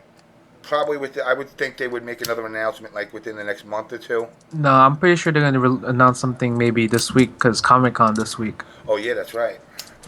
They're going to put Superman in it. No, they said there's not going to be a reveal for Echo. Oh really? Yeah. Oh, whack. No reveal. Maybe Paulo, since he likes coming on. Maybe Paulo, since he likes coming on the show and trolling people, could do a reveal. That would be nice. I'd appreciate it. But I mean, no, it's definitely shaping up to be, I think, one of the hotter titles. I don't know what else is coming besides that, like down the pipe as far as fighting games. Like I said, I don't see fighting games doing well. Tekken 7, Guilty Gear Xrd, and that's basically it. Yeah, but Guilty Gear, is what I call strictly an FGC game. Yeah. It's not. I mean, you could say I can go up to somebody in the street and be like, "Yo, Sub-Zero." They're like, "Oh, you're talking about Mortal Kombat." Yeah, you're right. If I go Guilty Gear, they're gonna go, "I'm not guilty as shit, motherfucker." See, but then Atlas is trying really hard to like bring like anime games to like the spotlight. They put 30 grand in Blaz Blue and stuff. So I'm pretty sure they're gonna back Guilty Gear for sure. Oh yeah. The question is, like, what console do you guys see as like being the standard going into the next generation as we start seeing more multi-console games coming out? Well, just Mortal Kombat really at this point. I really like the 360, but like if I really had to choose, I mean, I guess the PS4, right? Just because the PS4 doesn't have to rely on an internet connection to be used, because Xbox One. Yeah, because Xbox One, you have to have a internet connection to get on and play the game, right? So that's kind of stupid. Yeah, but again, I've been saying this when they were even announcing these systems. I don't like any of them. I don't like any of them. I'll just keep everything on the 360 and the PlayStation 3. Yeah, I mean, honestly, because it's like, and that's why I see like doing, when these guys are doing these games, like MKX is going to be all these cross platforms. I don't know if people are going to jump to Xbox One or PlayStation 4. Well, that's the thing. They said that the main team is going to be working on the next gen systems, so I kind of want to play on the next gen systems, and that's the case. I understand that, and I agree with that. I would rather play it on the next gen systems. But a lot of these kids don't have $700, $600, $400, whatever the hell it is now to lay out. We really don't. To get these systems. And I just think both Sony and Microsoft ill-timed these systems at a time when they really shouldn't. Now, of course, guys are going to go, that's stupid, but what about the games? I understand that. But if people don't have the money to buy the systems, what's it matter how good a game is? Yo, you can always win a raffle at tournaments, dude. Well, they price dropped the Xbox 360. You don't have to. I mean, Xbox One. You don't have to get to connect anymore. You don't have to connect. You don't have to get the stupid camera. But you know what? I'm also one of those guys. You're getting loud again, Carl. Oh my bad. I don't know. I'm not doing it. I'm just sitting here. As a fan, right? That's that Toledo shit. Yeah, it's dude. Toledo shit. Toledo shit. Toledo connections. Comcast. Holy shit, man. I'm standing in one spot. But it's. I just like I said. I can't pick one. I can't pick one. I can't say like, oh man, get the Xbox. I mean, if I get the Xbox without the camera, no, I want the camera, and I want that price without the camera. That's what I want. I'll be honest, the Kinect is kind of ridiculous though. Like as a piece of technology on your. What do you use it for? Because I haven't used it at all. Bone density scans, dude. It's crazy. Like having naked guys jerk off in front of you while you're playing Uno. Wait, so no, serious? No, deadass. No, seriously. What do you use the Kinect for? The PS4 playrooms. No, I'm talking about for the the Kinect, the Xbox One. I'm just saying, what it can do is cool, but like, what can it do? Useless. It's like the thing is basically like a military grade scanner, like on your desktop. It's pretty nuts. I mean, I remember this. I remember that French company that the guy Molyneux ran that was doing that demo when they were talking about it with Milo or whatever the hell the kid's name was, and he's picking up the fish, and there was a part of it where you basically got this kid in this virtual world, and he asks you to draw a picture of a fish, literally on a piece of paper, and then he says, can you hand it to me? And as you hand it towards the camera, he pulls it down into the virtual world. Shit like that is cool, but it was smoke and mirrors. You gotta be realistic. Like, listen, the technology ain't that good. Let's be real here, though. Literally, he took the picture, drew a fish on it, handed it towards the camera, and then when the kid pulled it down, that picture was scanned into the game. Dude, let's be real here. I mean, Peter Molyneux was still on some hot bullshit for a while. I mean, he was talking about trees growing in Fable and all of the garbage. He's just a thing. I don't even know why you're bringing him up as a person to even be an example in any sort of idea of a functional idea of what something could be. I mean. Well, they pushed it when they were first coming out with it. They were pushing it that like, this guy's got the technology. It's so real. It's the most amazing thing ever. You can actually control, and of course that pushes you to the next thing, the whole virtual sex type thing. You could have a girl. If you don't have a girlfriend, guess what you do now in the virtual world? And I'm like, nah, it's not gonna happen. Yeah, the Fable relationship thing's hilarious. Yeah, I'm like, nah, it's not gonna happen. You just do epic hero pose 5 or 6 times and she'll love you forever. It's fucking hilarious. I'm breaking up with you. I'm going to pull the plug. I mean, it's like you get to a point where you got to look at the peripherals and you got to look at the peripheral revolution that's happened over the last 20 years. Can you tell me one peripheral that was actually good? Light gun for Nintendo was pretty sweet. Oh yeah, you had Outlaw, Duck Hunt, and Gumshoe. Okay. Awesome. You tell me, Rob the Robot? Yep. My robotic operated buddy. Dude, Rob is godlike. You had no HTML basically to use that thing. That was fuck that. No, you didn't. You just needed to take both of the controllers and put it in your own hand. Spinning the gyromite on a button was the stupidest concept I've ever seen. Wait, the Power Glove? Can't fuck with that. I mean, Triforce still has a purpose to the Power Glove. 20 years later, he still uses it. U-Force was another kick-ass technology, right along with the Power Pad. You know, none of these peripherals have ever carried anything more than 2 titles. Actually, no, correct myself. You know what? I worked on Terminator 2, the arcade game, and we used the Super Scope, and then we also used Genesis had a gun too. Oh, you work in that? No, that game? Yeah, I worked on The game was godlike. That and Revolution X. Yeah, Aerosmith. Oh my god, dude. Revolution X too? Man, I love those games. Revolution X. I have a world record. What? Yeah, Revolution X. That's because I talked to the programmer and he told me something that was a cheat. That he didn't tell anybody else. Remember? Do you remember? And you'll remember. You might even remember this. Remember, right in the beginning of the game, you come to this wall and there's a black cat walking across it. You remember that at all? It's been too long, dude. All right. Dude, that was forever ago. Well, there was a black cat that walked across the screen. If you shot him 9 times, going back and forth, he picked up speed. Eventually, he died. When he died, Trog, the character Trog, came out. And if every time you shot him, it was like 10 billion points. What? Yeah. So that's some bullshit. But to hit him 9 times was almost impossible. You spoiled the secret, dude. Hey, everyone will beat your record now. Go for it. Go for it. I don't want no records.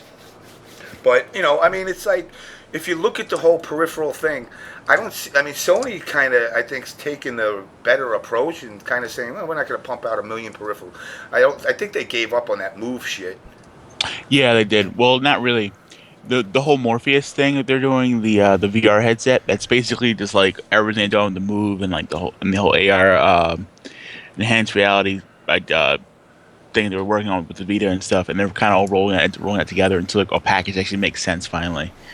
Like the actual PS4 controller is actually pretty much a hybrid regular controller and a Move controller on one. So the actual light bar on the actual top is an actual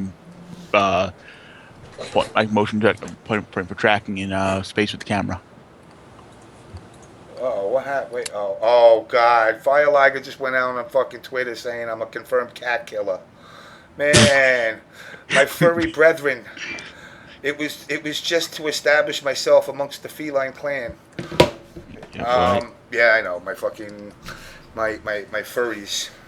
Oh man. Hey, you know, furry love, baby. It's all about the furries. You said having fun, man. Exactly. The Fire Liger fucking is upset. I apologize, Fire Liger.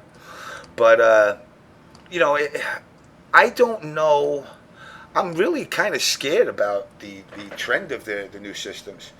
You know, of basically becoming, you know, TurboGrafx and 3DOs. You know, only because I just don't see them, you know, and they're always going to, no company is going to come out and say, yes, our product is selling like shit. They'll do a price drop. They'll give a couple of specials. If that don't catch on, then I see like Xbox One like and PlayStation 4 kind of dying out.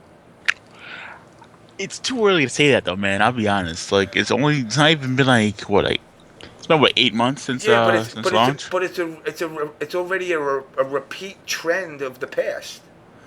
That's true of every console launch though. Nah, not like this. People were excited for Xbox 360. People were excited. You had the console wars on Reddits and what's the other one? NeoGAFs. Oh, you fucking Sony fanboys. Oh, fuck you, Xbox Microsoft fanboys. There was that bitter conflict that went on. Now everybody's just kind of like. Right now. Now everybody's just kind of like, eh. Nah, you're crazy. What system's dominating right now? Dominating. I'm gonna say like PC. Honestly, at this point. Wii U. Wii U. The Smash is coming up. Smash. You know, and everybody could say Triforce is a nut until he's blue in the face, but he did call it. He did call that and say, you know, you must break bread with Nintendo. God damn it. If you don't break bread and drink wine with Nintendo, the Game of Thrones people will come for you. You know, and it's like he's Wait, right. did he say that shit? Yeah. What? Like I remember the Breaking Bread stuff, like the Game of Thrones people. What the Nah, no, I'm just making shit up. I was gonna say, what the But you know, fuck? I mean, and look, and again, the problem with PC is you know, PC is not a console. It's very expandable, which is a good thing, but the titles are not there. The support for those titles is not there. You are not going to see an event where they're going to have 75 computers in there. Yeah, that's true. And you can't turn around and say, Justin's got to bring his, Carl's got to bring his, Will, you got to bring yours, because Carl got a Pentium 1, your ass got a Pentium 4, and Justin got a Pentium 7, but Carl has 2 gigs of RAM on his fucking video card, and Justin only got a fucking 35K, and you got no fucking 3D accelerator in your card, on your PC. No, and it's like, you know, he's got 2 megs of RAM, and you got 20 gigs of RAM, and he's got 10 megs of RAM. How about this one? Not even that shit. I mean that's simple stuff. How about we all have i3s, but they're all clocked at different rates. So actually we have massive clock drift, and our games run at different speeds. No. On each system, or on each console. No. We gotta. They either gotta, you know, TOs, which TOs aren't gonna want to do it. They're not gonna want to bite the bullet on this and have to pick up 30 PCs. If not more. Like, imagine Evo, 8,500 people. How many people competed? What was it, like 3,000, 4,000? Wait, for Evo? Who knows? Whatever it was, 3,000. let's say 300 setups, 300 PCs.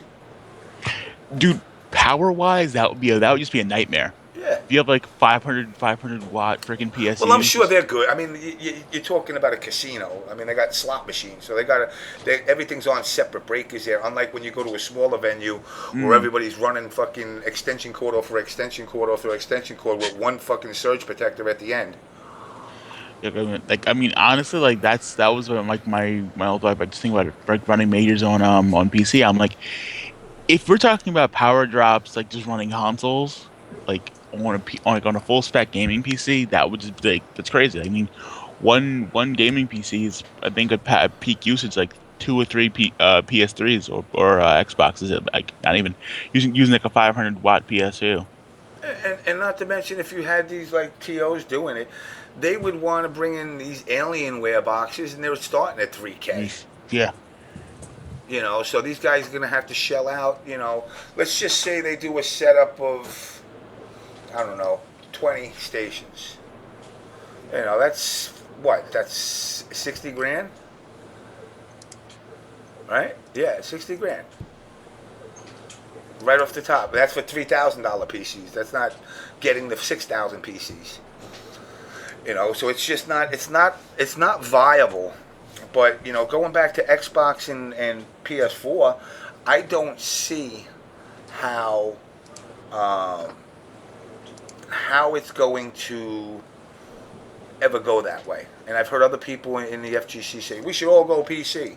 I just don't think it's logical.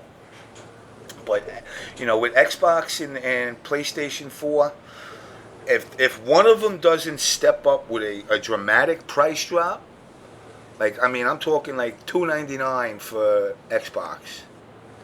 That's what it's got to do. PlayStation, I'll give you a $301, just to make you feel like you're making a couple of bucks on top of it. But I think $300 is like the point of no return for a lot of players right now to go out and buy systems.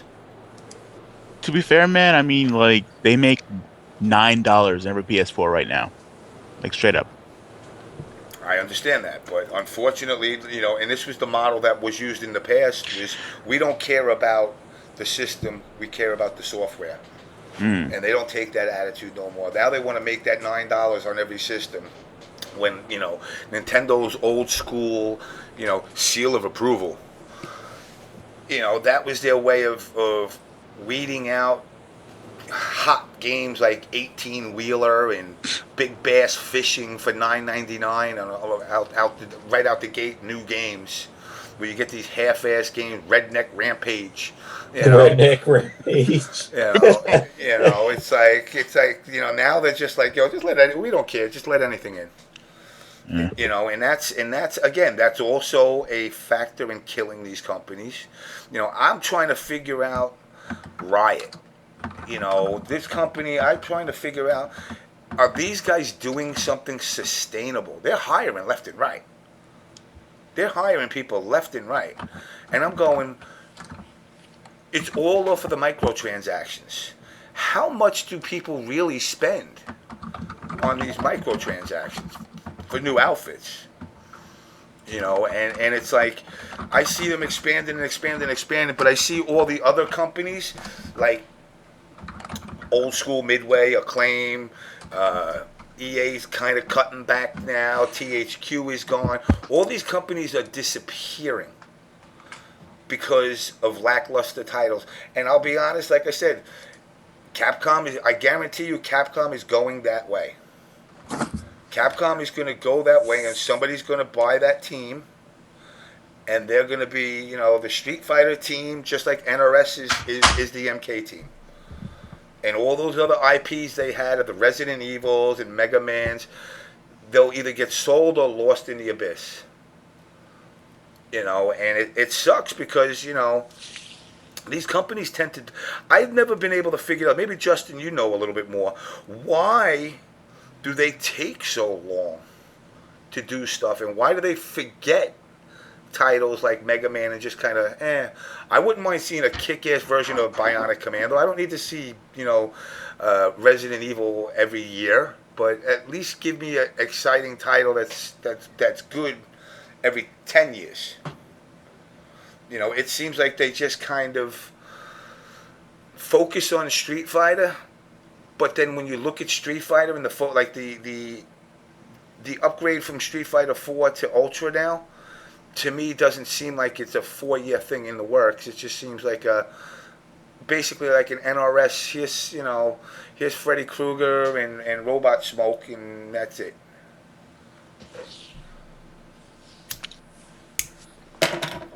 Justin.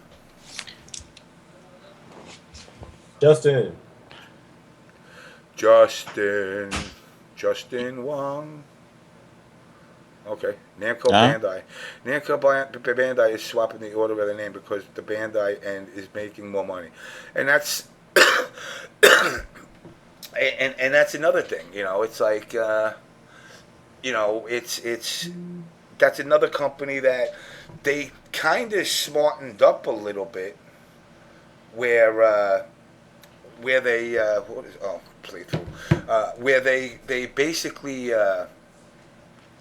the Tekken franchise, you know, they're going back to Tekken 7, thank God.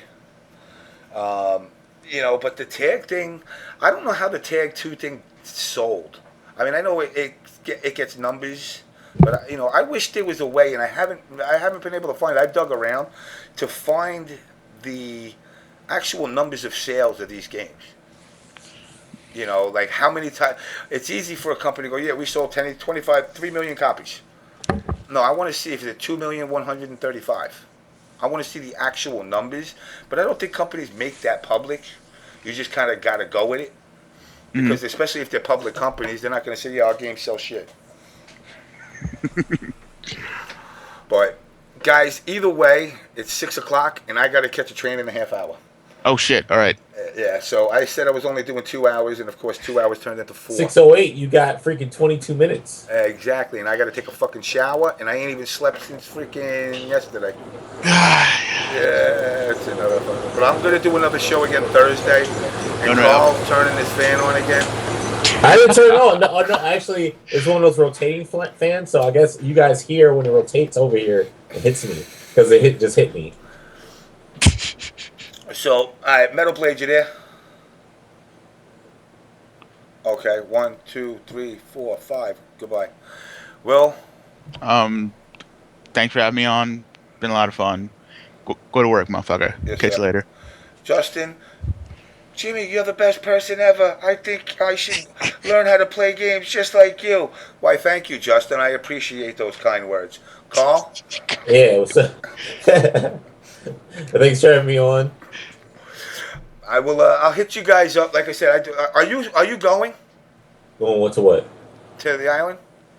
Probably, yeah. You'll have fun. I hope so. Shit. You'll have fun. I missed on VXG. I'm like upset. Yeah, you could have. Won everything? No, you're not winning FIFA. Oh, no. You're not winning Call of Duty either by yourself. Nah, hell no. But you probably could have. KOF would have been. No, I don't know how to play that shit. No, all right. I don't even have the game. I would have still entered it. You still probably could have got top 3.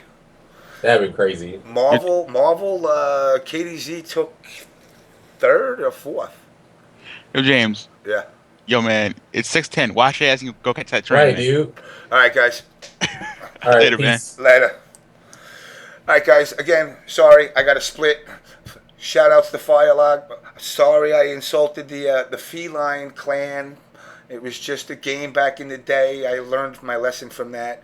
And again, guys, I appreciate everybody coming on. I'll do a show during the week again, make it easier. And peace.